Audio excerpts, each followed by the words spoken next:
अस्मद्गुरुभ्यो नमः। अस्मत्परमगुरुभ्यो नमः। अस्मत्सर्वगुरुभ्यो नमः। श्रीमते रामानुजाय नमः। रामानुजदया पात्रं ज्ञानवैराग्यभूषणम् श्रीमद्वेङ्कटनाथार्यं वन्दे वेदान्तदेशिकम् लक्ष्मीनाथसमारम्भां नाथयामुनमध्यमाम् अस्मदाचार्यपर्यन्तां वन्दे गुरुपरम्पराम् यो नित्यमच्युतपदाम्बुजयुग्मरुक्मा व्यामोहतस्तदितराणि तृणाय मेने। अस्मद्गुरोर्भगवतोऽस्य दयैकसिन्धोः रामानुजस्य चरणौ शरणं प्रपद्ये। मातापिता युवतयस्तनया विभूतिः सर्वं यदेव नियमेन मदन्मयानाम्। आद्यस्य न कुलपतेर्वकुलाभिरामं श्रीमत्तदङ्घ्रियुगलं प्रणमामि मूर्ध्ना। भूतं सरस्य ಆದ್ಯಸ್ಯ ನಃ ಕುಲಪತಿ ನಹ ನ ಅಂತಂದ್ರೆ ಬ್ಯಾಡ್ ಅಂತ ಆಗತ್ತೆ. ನಹ ಅಂತ ಅನ್ನೋದು ಬಂದ್ರೆ ನನಗೆ ಆದ್ಯಸ್ನಃ ಕುಲಪತಿ, ನಮಗೆ ಆದಿ ಮೊದಲಿನಲ್ಲಿ ಇದ್ದವರು ಯಾರು ಅಂದ್ರೆ ವಕುಲ ಅಭಿರಾಮಂ, ನಮ್ಮ ಆಳ್ವಾರಿಂದ ನಮ್ಗೆಲ್ಲ ಉಂಟಾಗಿದ್ದು ಅದು. ನ ಅಂತಂದ್ರೆ ನಹ ಅನ್ನೋದು ಆದ್ಯಸ್ಯ ನಃ ಕುಲಪತೇರ್ ವಕುಲಾಭಿರಾಮಂ. आद्यस्य नः कुलपतेर्वकुलाभिरामं श्रीमत्तदङ्घ्रियुगलं प्रणमामि मूर्ध्ना। भूतं सरश्च महदाव्ययभट्टनाथ श्रीभक्तिसारकुलशेखरयोगिवाहान् भक्ताङ्घ्रिरेणुपरकालयतीन्द्रमिश्रान् श्रीमत्पराङ्कुशमुनिं प्रणतोऽस्मि नित्यम्। व्यासं वसिष्ठ श्री अष्टमैश्री समेत श्रीकृष्णाय परब्रह्मणे नमः। व्यासं वसिष्ठनप्तारं शक्ते पौत्रमकल्मषम् पराशरात्मजं वन्दे शुकतातं तपोनिधिम्। व्यासाय विष्णुरूपाय व्यासरूपाय विष्णवे नमो वै ब्रह्मनिधये वासिष्ठाय नमो नमः। अविकाराय शुद्धाय नित्याय परमात्मने सदैकरूपरूपाय विष्णवे सर्वजिष्णवे संयज्ञाय कलापेन महता भारतेन च उपबृंहितवेदाय नमो व्यासाय विष्णवे मुनिं स्निग्धाम्बुदाभासं वेदव्यासमकल्मषम् वेदव्यासं सरस्वत्या वासं व्यासं नमाम्यहम्। अचतुर्वदनो ब्रह्म द्विबाहुरपरो हरिः अफाललोचनः शम्भुः भगवान् बादरायणः कृष्णं कमलपत्राक्षं पुण्यश्रवणकीर्तनम् वासुदेवं जगद्योनिं नौमि नारायणं हरिम्। कृष्णाय यादवेन्द्राय ज्ञानमुद्राय योगिने नाथाय रुक्मिणीशाय नमो वेदान्तवेदिने तारत्यमर्जुनस्याजौ कुर्वन् गीतामृतं ददौ लोकत्रयोपकाराय तस्मै कृष्णात्मने नमः। सर्वोपनिषदो गावः दोग्धा गोपालनन्दनः पार्थो वत्सः सुधीर्भोक्ता दुग्धं गीतामृतं महत्। मलनिर्मोचनं पुंसां जलस्नानं दिने दिने सकृद्गीताम्भसि स्नानं संसारमलमोचनम्। गीता सुगीता कर्तव्या किमन्यैः शास्त्रविस्तरैः या स्वयं पद्मनाभस्य मुखः पद्माद्विनिःसृताः सर्वशास्त्रमयी गीता सर्वदेवमयो हरिः सर्वतीर्थमयी गंगा सर्वधर्ममयो मनुः। यस्मिन् प्रसादसुमुखे कवयोऽपि ते शास्त्राण्याशासुरिह यन्महि माश्रयाणि कृष्णेन तेन यदिह स्वयमेव गीतं शास्त्रस्य तस्य सदृशं किमिहास्ति शास्त्रम्। भीष्मद्रोणतटा जयद्रथजला गान्धारनीलोत्पला शल्यग्राहवती कृपेण वहिनी कर्णेन वेलाकुला अश्वत्थामविकर्णघोरमकरा दुर्योधनावर्तिनी सोत्तीर्णा खलु पाण्डवैरणनदी कैवर्तके केशवे। नमोऽस्तु ते व्यासविशालबुद्धे पुल्लारविन्दायतपत्रनेत्र येन त्वया भारततैलपूर्णः प्रज्वालितो ज्ञानमयप्रदीपः। प्रपन्नपारिजाताय स्तोत्रवेत्रैकपाणये ज्ञानमुद्राय कृष्णाय गीतामृतदुहे नमः। वसुदेवसुतं देवं कंसचाणूरमर्दनम् देवकी परमानन्दं कृष्णं वन्दे जगद्गुरुम्। पाराशर्यवचत् सरोजममलं गीतार्थगन्धोत्कटं नानाख्यानककेसरं हरिकथा सम्बोधनबोधितम् लोके सज्जन षट्पदैरहरहः पेपीयमानं मुदा भूयात् भारत पङ्कजं कलिमल प्रध्वंसि नः श्रेयसे। मूकं करोति वाचालं पङ्गुं लङ्घयते गिरिम् यत्कृपातमहं वन्दे परमानन्दमाधवम्। यं ब्रह्मा वरुणेन्द्ररुद्रमरुतः स्तुन्वन्ति दिव्यैस्तवैः वेदैः साङ्गपदक्रमोपनिषदैः गायन्ति यं सामगाः ध्यानावस्थिततद्गतेन मनसा पश्यन्ति यं योगिनो यस्यान्तं न विदुः सुरासुरगणा देवाय तस्मै नमः।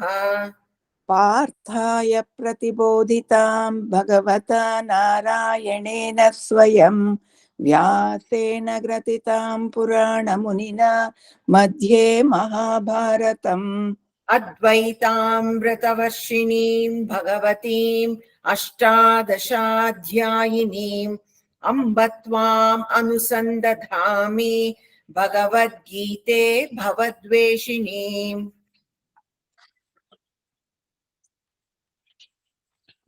अथ श्रीमद्भगवद्गीतासु उपनिषत्सु ब्रह्मविद्यायां योगशास्त्रे श्रीकृष्णार्जुनसंवादे विश्वरूपदर्शनयोगो नाम एकादशोऽध्यायः। अष्टमहिषी समेत श्रीकृष्णाय परब्रह्मणे नमः।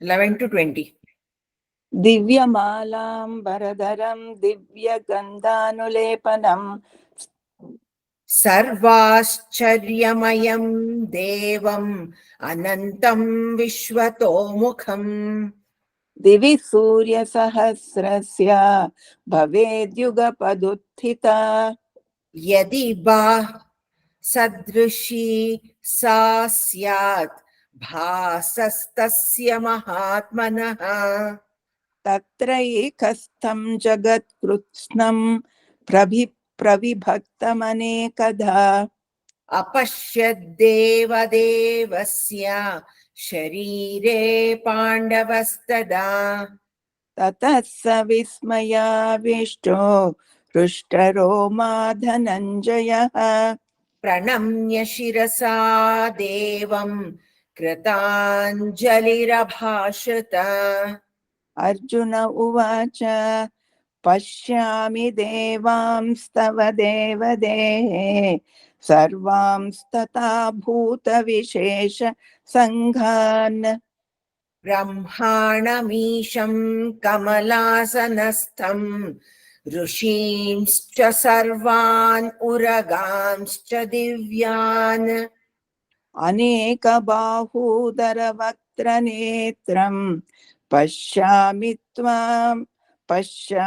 त्वां सर्वतो अनन्तरूपम् नान्तं न मध्यं न पुनस्तवादिं पश्यामि विश्वेश्वर विश्वरूप किरीटिनं गदिनं चक्रिणं च तेजो राशिं सर्वतो दीप्तिमन्तम् पश्यामि त्वां दुर्निरीक्ष्यं समन्तात् दीप्तानलार्काद्युतिमप्रमेयम् ईर्तानलार्कद्युतिमप्रमेयम् पश्यामि अर्कद्युतिम् पश्यामि त्वां दुर्निरीक्ष्यं समन्तात् दीप्तानलर्काद्युतिमप्रमे दीप्तानलार्क लाकिलीला तागे दीर्घ दीप्तानलार्कद्युतिम् अप्रमेयम् दीप्तानलार्कद्युतिम् अप्रमेयम् ममक्षरं परमं वेदितव्यं त्वमस्य विश्वस्य परं निधानम् त्वम् अव्ययः शाश्वतधर्मगोप्ता सनातनस्त्वं पुरुषो मतो मे अनादिमध्यान्तमनन्तवीर्यम् अनन्तबाहुं शशिसूर्यनेत्रम् पश्यामि त्वां दीप्तहुताशवक्त्रं स्वतेजसा विश्वमिदं तपन्तम् द्या वा पृथिव्योरिदमन्तरं हि व्याप्तं त्वयैकेन दिशश्च सर्वाः दृष्ट्वाद्भुतं रूपम् उग्रं तवेदं लोकत्रयं प्रव्यथितं महात्मन्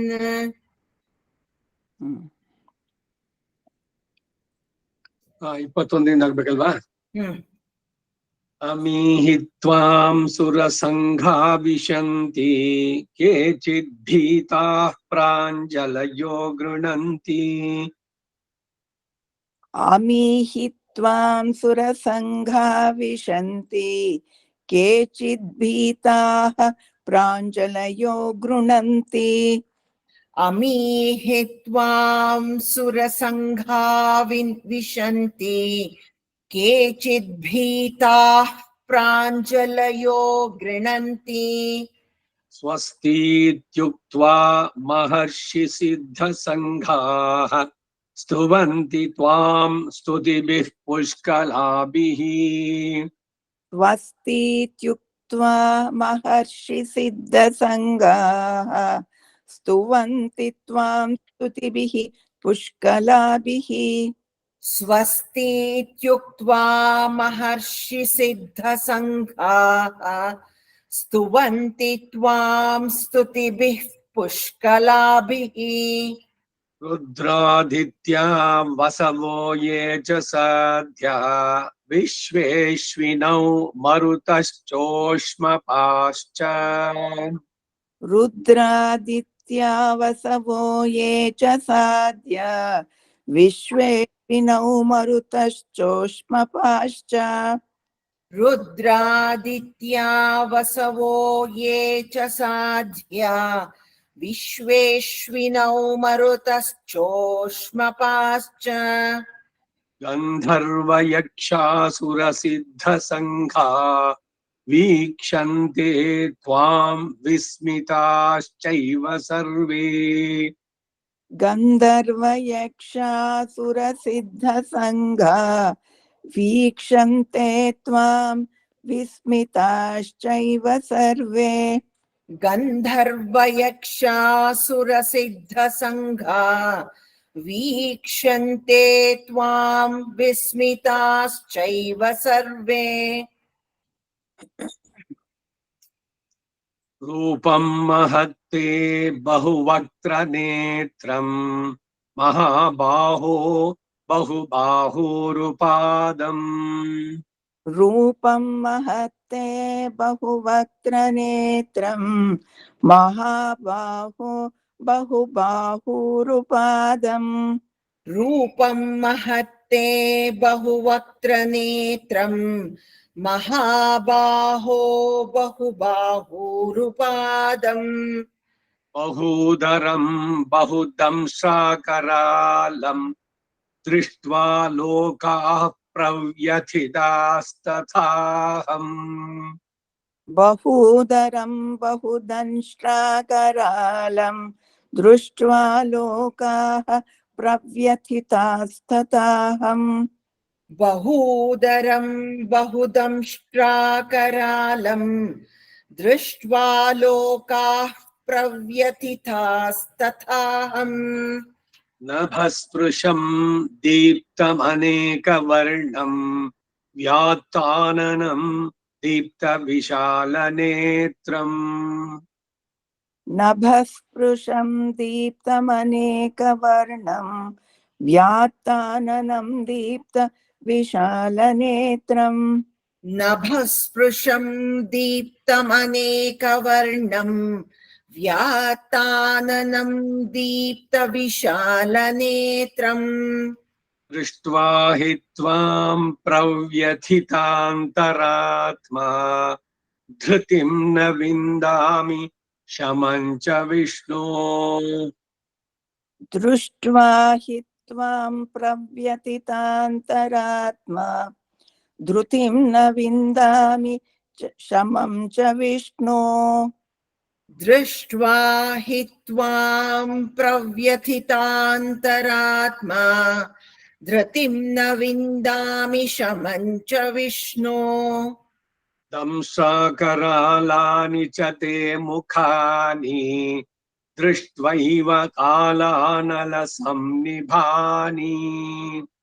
दंष्ट्राकरालानि च ते मुखानि दृष्ट्वैव कालानलसन्निभानि दंष्ट्राकरालानि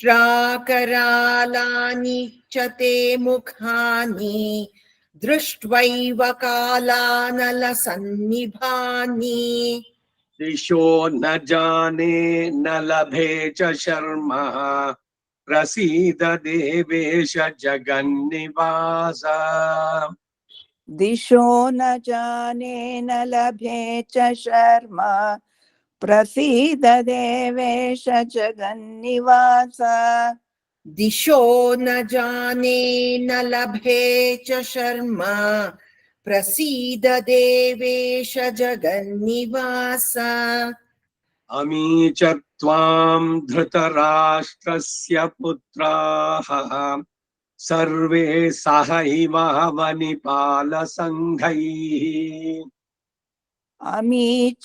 अमी च त्वां धृतराष्ट्रस्य पुत्राः सर्वे सहैवावनिपालसङ्घैः अमी च त्वां धृतराष्ट्रस्य पुत्राः सर्वे सहैवावनिपालसङ्घैः भीष्मो द्रोणः सूतपुत्रस्तथासौ सहास्मदीयैरपि योधमुख्यैः भीष्मो द्रोणसूतपुत्रस्तथासौ सहास्मदीयैरपि योधमुख्यैः भीष्मो द्रोणः सूतपुत्रस्तथासौ सहास्मदीयैरपि योधमुख्यैः वक्त्राणि ते त्वरमाणा विशन्ति दंशाकरालानि भयानकानि वक्त्राणि ते त्वरमाणा विशन्ति दंष्ट्राकरालानि भयानकानि वक्त्राणि ते त्वरमाणा विशन्ति दंष्ट्राकरालानि भयानकानि केचिद्विलग्ना दशनान्तरेषु सन्दृश्यन्ते चूर्णितैरुत्तमाङ्गैः ये चिद्विलग्ना दशनान्तरेषु सन्दृश्यन्ते चूर्णितैरुत्तमाङ्गैः केचिद्विलग्ना दशनान्तरेषु संरक्ष्यन्ते चूर्णितैरुत्तमाङ्गैः यथा नदीनां बहवोऽम्बुवेगाः समुद्रमेवाभिमुखा द्रवन्ति यथा नदीनां बहवोऽम्बुवेगाः समुद्रमेवाभिमुखा द्रवन्ति यथा नदीनां बहवोऽम्बुवेगाः समुद्रमेवाभिमुखा द्रवन्ति तथा तवामि नरलोकवीराः विशन्ति वक्त्राण्यभिविज्वलन्ति तथा तवामि नरलोकवीरा विशन्ति वक्त्राण्यभिविज्वलन्ति तथा तवामि नरलोकवीरा विशन्ति वक्त्राण्यभिविज्वलन्ति यथा प्रदीप्तं ज्वलनं पतङ्गाः विशन्ति नाशाय समृद्धवेगाः यथा प्रदीप्तं ज्वलनं पतङ्गा विशन्ति नाशाय समृद्धवेगाः यथा प्रदीप्तं ज्वलनं पतङ्गा विशन्ति नाशाय समृद्धवेगाः तथैव नाशाय विशन्ति लोकाः ಅಲ್ವಾ ಬಿಡಿಸಿದ್ರೆ ಲೋಕಾಹ ನೆಕ್ಸ್ಟ್ ಏನಾಗುತ್ತೆ ತವಾಪಿ ವಕ್ತ್ರಾಣಿ ಎರಡು ಸೇರಿಸಿ ಹೇಳ್ಬೇಕಾದ್ರೆ ತಥೈವ ನಾಶಾಯ ವಿಶಂತಿ ಲೋಕಾಸ್ತವಾಪಿ ವಕ್ತ್ರಾಣಿ ಸಮೃದ್ಧ ವೇಗಾ तथैव नाशाय विशन्ति लोकास्तवापि वक्त्राणि समृद्धवेगाः तथैव नाशाय विशन्ति लोकास्तवापि वक्त्राणि समृद्धवेगाः लीलिष्यसे ग्रसमानः समन्ता लोकान् समग्रान् वदनैर्ज्वलद्भिः लेलिह्यसे ग्रसमानः समन्त लोकान् समग्रान् वदनैर्ज्वलद्भिः लेलिह्यसे ग्रसमानः समन्ता लोकान् समग्रान् वदनैर्ज्वलद्भिः तेजोभिरापूर्य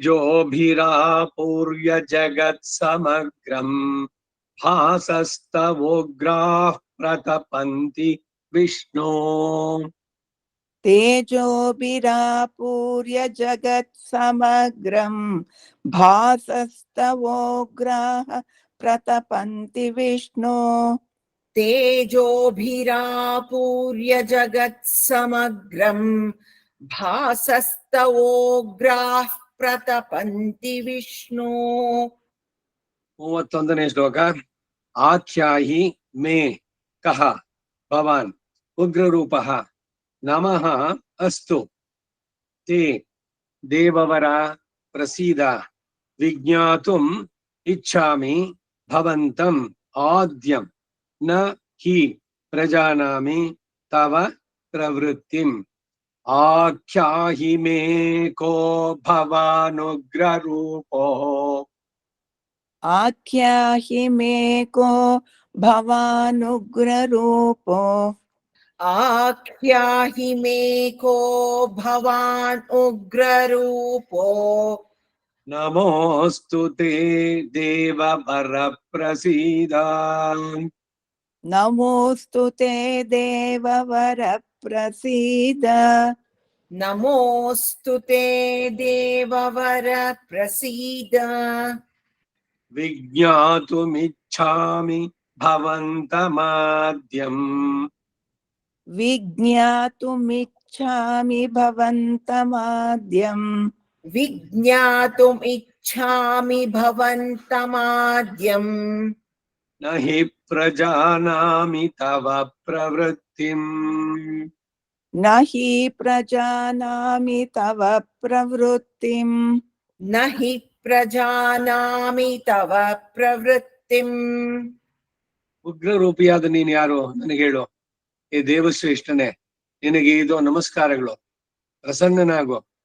ಆದಿಪುರುಷನಾದ ನಿನ್ನನ್ನ ಯಥಾರ್ಥವಾಗಿ ನಾನು ತಿಳಿದುಕೊಳ್ಳಲು ಇಚ್ಛಿಸ್ತೇನೆ. ಏಕೆಂದ್ರೆ ನಿನ್ನ ಪ್ರವೃತ್ತಿಯನ್ನು ನಾನು ತಿಳಿಯೋಲ್ಲ, ಯಾರು ತಿಳಿಯೋಕ್ಕಾಗಲ್ಲ. ನಹಿ ಪ್ರಜಾನಾಮಿ ತವ ಪ್ರವೃತ್ತಿ. ಭಗವಂತನ ವೃತ್ತಿ ಪ್ರವೃತ್ತಿಗಳು, ಜಗದ್ ವ್ಯಾಪಾರ ಹೇಗೆ ನಡೆಸ್ತಾನೆ, ಹೇಗೆ ಸೃಷ್ಟಿ ಉಂಟಾಗುತ್ತೆ, ಹೇಗೆ ಎಲ್ಲವನ್ನು ತನ್ನ ಲಯ ಮಾಡ್ಕೊಳ್ತಾನೆ, ಇವೆಲ್ಲ ನಿನ್ ಕೃಪೆಯಿಂದಾನೇ ಗೊತ್ತಾಗ್ಬೇಕು. ಯಾರು ಪೂರ್ಣವಾಗಿ ತಿಳಿಯೋಕ್ಕಾಗಲ್ಲ. ಹಾಗೆ ಅವನು ಪ್ರಾರ್ಥನೆ ಮಾಡಿದಾಗ ಶ್ರೀ ಭಗವಾನುವಾಚ ಕಾಲಃ ಅಸ್ಮಿ ಲೋಕಕ್ಷಯ ಕೃತೆ ಪ್ರವೃದ್ಧಃ ಲೋಕಾನ್ ಸಮಾಹರ್ತುಂ ಇಹ ಪ್ರವೃತ್ತಃ ಋತೆ ಅಪಿ ವಾಂ ನ ಭವಿಷ್ಯಂತಿ ಸರ್ವೇ ಯೇ ಅವಸ್ಥಿತಾಃ ಪ್ರತ್ಯನೀಕೇಷು ಯೋಧಾಃ. ಶ್ರೀ ಭಗವಾನುವಾಚ ಕಾಲೋಸ್ಮಿ ಲೋಕಕ್ಷಯಕೃತ್ ಪ್ರವೃದ್ಧೋ श्रीभगवानुवाच कालोऽस्मि लोकक्षयकृत् प्रवृद्धो श्रीभगवान् उवाच कालोऽस्मि लोकक्षयकृत् प्रवृद्धो लोकान् समाहर्तुमिह प्रवृत्तः लोकान् समाहर्तुमिह प्रवृत्तः लोकान् समाहर्तुम् इह प्रवृत्तः ऋतेऽपि त्वां न भविष्यन्ति सर्वे ऋतेऽपि त्वा न भविष्यन्ति सर्वे ऋतेऽपि त्वां न भविष्यन्ति सर्वे एव स्थिताः प्रत्यनीकेषु योधाः येव स्थिताः प्रत्यनीकेषु योधाः येव स्थिताः प्रत्यनीकेषु योधाः ಲೋಕಗಳನ್ನ ನಾಶ ಮಾಡಲು ಮುನ್ನುಗ್ಗುವ ಮಹಾಕಾಲ ನಾನಾಗಿದ್ದೇನೆ. ಕಾಲೋ ಜಗದ್ಭಕ್ಷಕಃ. ಈಗ ಈ ಲೋಕಗಳನ್ನ ನಾಶ ಮಾಡೋದಕ್ಕಾಗಿ ತೊಡಗಿದ್ದೇನೆ. ಪ್ರಯುಕ್ತ ಎದುರು ಪಕ್ಷದ ಸೈನ್ಯದಲ್ಲಿ, ಈಗ ಪ್ರಸ್ತುತ ಅಂದ್ರೆ ಪ್ರೆಸೆಂಟ್ ಅಂತ, ಈಗ ಎದುರು ಪಕ್ಷದಲ್ಲಿ ಸೈನ್ಯದಲ್ಲಿ ಯಾರು ಯೋಧರು ಇದ್ದಾರೋ ಅವರೆಲ್ಲರೂ ನಿನ್ನ ಹೊರತು ಸಹ ಉಳಿಯುವುದಿಲ್ಲ. ಎದುರಿಗೆ ಯಾರಿದ್ದಾರೋ ಅವರು ನಿನ್ನವರು ಎಲ್ರು ಕೂಡ. ಅರ್ಥಾತ್ ನೀನ್ ಯುದ್ಧ ಮಾಡದೇ ಇದ್ರು ಸಹ ಇವರೆಲ್ಲರೂ ನಾಶವಾಗಿ ಹೋಗ್ತಾರೆ. ಅರ್ಜುನನ್ ಏನ್ ಮಾಡಿದ್ದು ಅಂದ್ರೆ, ನಾನೆಲ್ಲ ಹಾವು ನೋಡಿತೀನೋ, ನೀನು ಸತ್ತ ಅವನ್ ಹೊಡೆದ್ಬಿಟ್ಟು ನಾನ್ ಹೊಡೆದೆ ಅಂತ ಕೀರ್ತಿ ತಗೋ ಅಂತ ಹೇಳೋಂಗೆ. ನಿಮಿತ್ತ ಮಾತ್ರ ಭವ ಸವ್ಯಸಾಚಿ. ನೀನ್ ನೋಡಕ್ ಮೊದ್ಲೇನೆ ನಾನು ಭೀಷ್ಮ ದ್ರೋಣ ಕರ್ಣ ಎಲ್ರನ್ನು ಒಂದ್ಸಲಿ ನೋಡಿದ್ನಲ್ಲ. ಸೇನೆಯವರು ಉಭಯೋರ ಮಧ್ಯ ರಥಂ ಸ್ಥಾಪ್ಯ ಅಂತ ಹೇಳಿದ್ಯಲ್ಲ, ಆಗ ಒಂದ್ಸಲಿ ನೋಡಿದಾಗ್ಲೇ ಎಲ್ಲರ ಪ್ರಾಣ ತೆಗೆದಾಯ್ತು ನಾನು. ಇನ್ನು ಬರೀ ಸುಮ್ನೆ ಅಷ್ಟೇ ಸತ್ತ ಹೊಡಿಯೋದು ಏನ್ ಬಹಳ ವಿಶೇಷ? ಅದು ಮೊದಲೇ ಸತ್ತಿದೆ. ಅದು ನೋಡಿದ್ಬಿಟ್ಟು ಎಲ್ರ ಮುಂದೆ ಓಹೋ ಅವನ್ ಎಂತ ದೊಡ್ಡ ಹಾವನ್ನ ಹೊಡೆದ ಸತ್ತ ಅಂತ. ಸತ್ತ ಹಾವನ್ನ ಹೊಡೆದಿದ್ದು ಪರಾಕ್ರಮ ಅರ್ಜುನನಿಗೆ. ಸೊ ಅದರಿಂದ ನನ್ನ ಸಂಕಲ್ಪ ನನ್ನ ಇದ್ರಲ್ಲೇನೆ. ಯಾವಾಗ ನಾನು ಸಂಕಲ್ಪ ಮಾಡ್ತೀನಿ ಅವಾಗ ಎಲ್ಲವನ್ನು ಕೂಡ ನಾನೇ ಒಳಗಡೆ ತಗೊಳ್ಳುವಂತ ಕಾಲನಾಗಿ. ಕಾಲೋ ಜಗದ್ಭಕ್ಷಕಃ. ಎಲ್ಲ ನನ್ನ ಈ ವಿರಾಟ್ ಸ್ವರೂಪ ಇವುಗಳನ್ನ ನೋಡ್ಬೇಕಾದ್ರೆ ಅದು ಯಾರು ಅವನಲ್ಲಿ ಶರಣಾಗಿದ್ರೋ ಅವ್ರು ನೋಡ್ಬೇಕು ಅಂತ ಬಯಸಿದ್ರು ಅವ್ರಿಗೆಲ್ಲ. ಆ ಎಳವನಕಟ್ಟೆ ಗಿರಿಯಮ್ಮನಿಗೆ ಇದು ಹರಪನಹಳ್ಳಿ ಭೀಮವ್ವ ಆಲದೆಲೆಯ ಮೇಲೆ ಮಲಗಿದ ಬಾಲಕೃಷ್ಣನ ನೋಡ ಬಂದಿರೋ ಆಲದೆಲೆಯ ಮೇಲೆ ಮಲಗಿದ ಅಂತ ಹಾಡ್ತಾಳ ಅವಳು. ಆಲದೆಲೆ ಮಲಗಿದ್ದು ಅವಳಿಗೆ ಹೆಂಗೆ ಅಂದ್ರೆ ದರ್ಶನ. ಇವ್ರು ಆಲಮಾಮರತ್ತಿ ನಿಲ ಮೇಲ್ ವರು ಬಾಲಕನಾಯ್ ஞால ಮೇಳುವುಂಡಾನ್ ಅರಂಗತ್ತರವಿನಣಯಾನ್ ಅಂದ್ರು ತಿರುಪಾಣಾಳ್ವಾರ್. ನೋಡ್ದವ್ರು ಇಲ್ವಾ ಅಂದ್ರೆ ಅನೇಕರಿದ್ದಾರೆ, ಒಬ್ರಿಬ್ರಲ್ಲ. ಇವನು ಮಹರ್ಷಿ ಇವನ್ ಬೇಸರ ಆದಾಗ ಬಂದು ಇವನ ನೆನಪಿದ ತಕ್ಷಣ ಮಾರ್ಕಂಡೇಯ ನಾನ್ ನಿನ್ ನೋಡ್ಬೇಕು ಅಂತ ಕೇಳ್ದ. ಅದಕ್ಕೆ ಅವನ್ ಹೇಳ್ದ, ಇವನೇನೆ ಎಲ್ಲವನ್ನು ನುಂಗಿದವನು ಪ್ರಳಯ ಕಾಲದಲ್ಲಿ, ಅವನೇ ನಿನ್ ಪಕ್ಕದಲ್ಲಿ ಇದ್ದಾನೆ, ಅವನೇ ಜೊತೆಗಿದ್ದಾಗ ಯಾಕೆ ಭಯಪಡ್ತೀನಿ ನೀನು, ಬೇಸರ ಯಾಕೆ ನಿನ್ ಮನಸ್ಸಿಗೆ, ಎಲ್ಲವನ್ನ ನೇಮಿಸುವಂತ ಸರ್ವಾಧಾರ ಅವನೇ ನಿನ್ ಜೊತೆ ಇದ್ದಾನೆ ಅಂತ ಅಂದ್ಬಿಟ್ಟು. ಅದಕ್ಕಾಗಿ ಭಗವಂತ ಅರ್ಜುನನಿಗೆ ಒಂದೊಂದಾಗಿ ಹೇಳ್ತಾ ಇದ್ದಾನೆ. ಮುಂದಿನ ಶ್ಲೋಕ 33. ತಸ್ಮಾತ್ ತ್ವಂ ಉತ್ತಿಷ್ಠ ಯಶಃ ಲಭಸ್ವ. ಈಗ ತಾನೇ ಹೇಳ್ದೆ ನಾನು, ನೀನ್ ಎದ್ದೇಳು, ಕೀರ್ತಿ ನೀನ್ ತಗೋ, ನಾ ಕೆಲಸ ಮುಗಿಸಿರ್ತೀನಿ.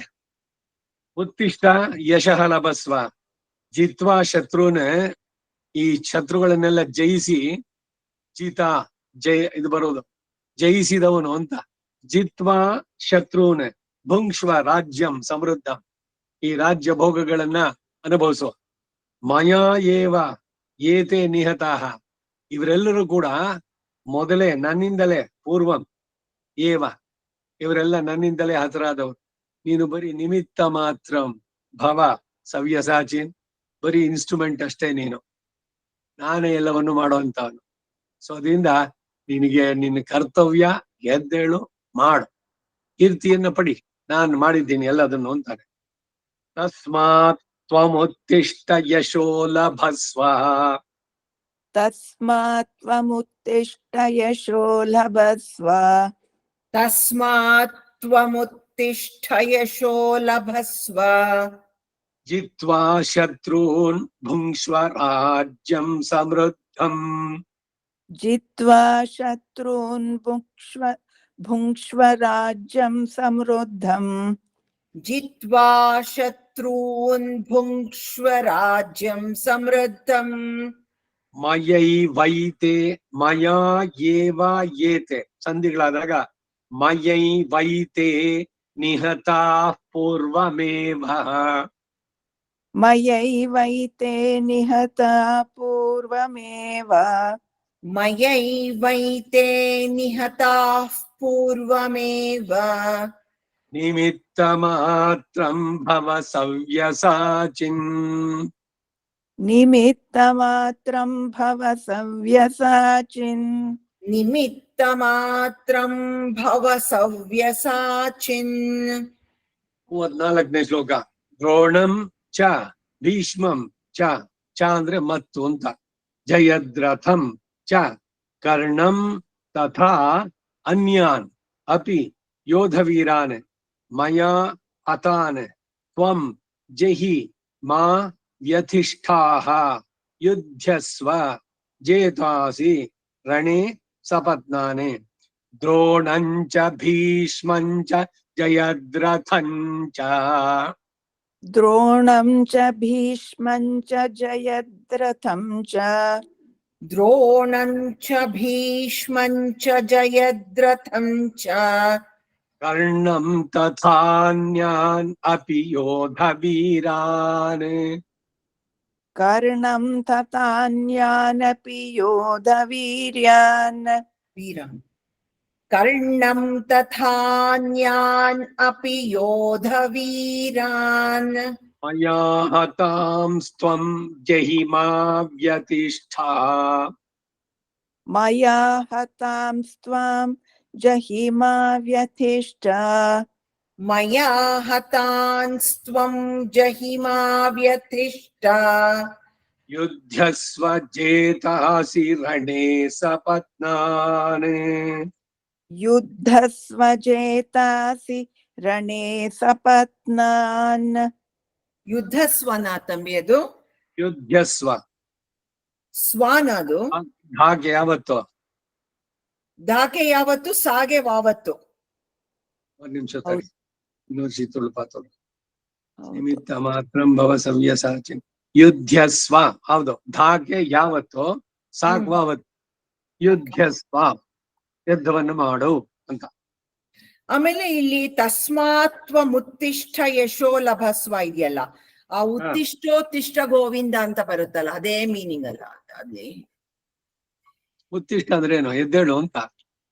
ಉತ್ತಿಷ್ಟ ಉತ್ತಿಷ್ಟ ಗೋವಿಂದ, ಉತ್ತಿಷ್ಟ ಗರುಡ ಧ್ವಜ, ಉತ್ತಿಷ್ಟ ಕಮಲಾಕಾಂತ ತ್ರೈಲೋಕ್ಯ ಮಂಗಳಂ ಗುರು.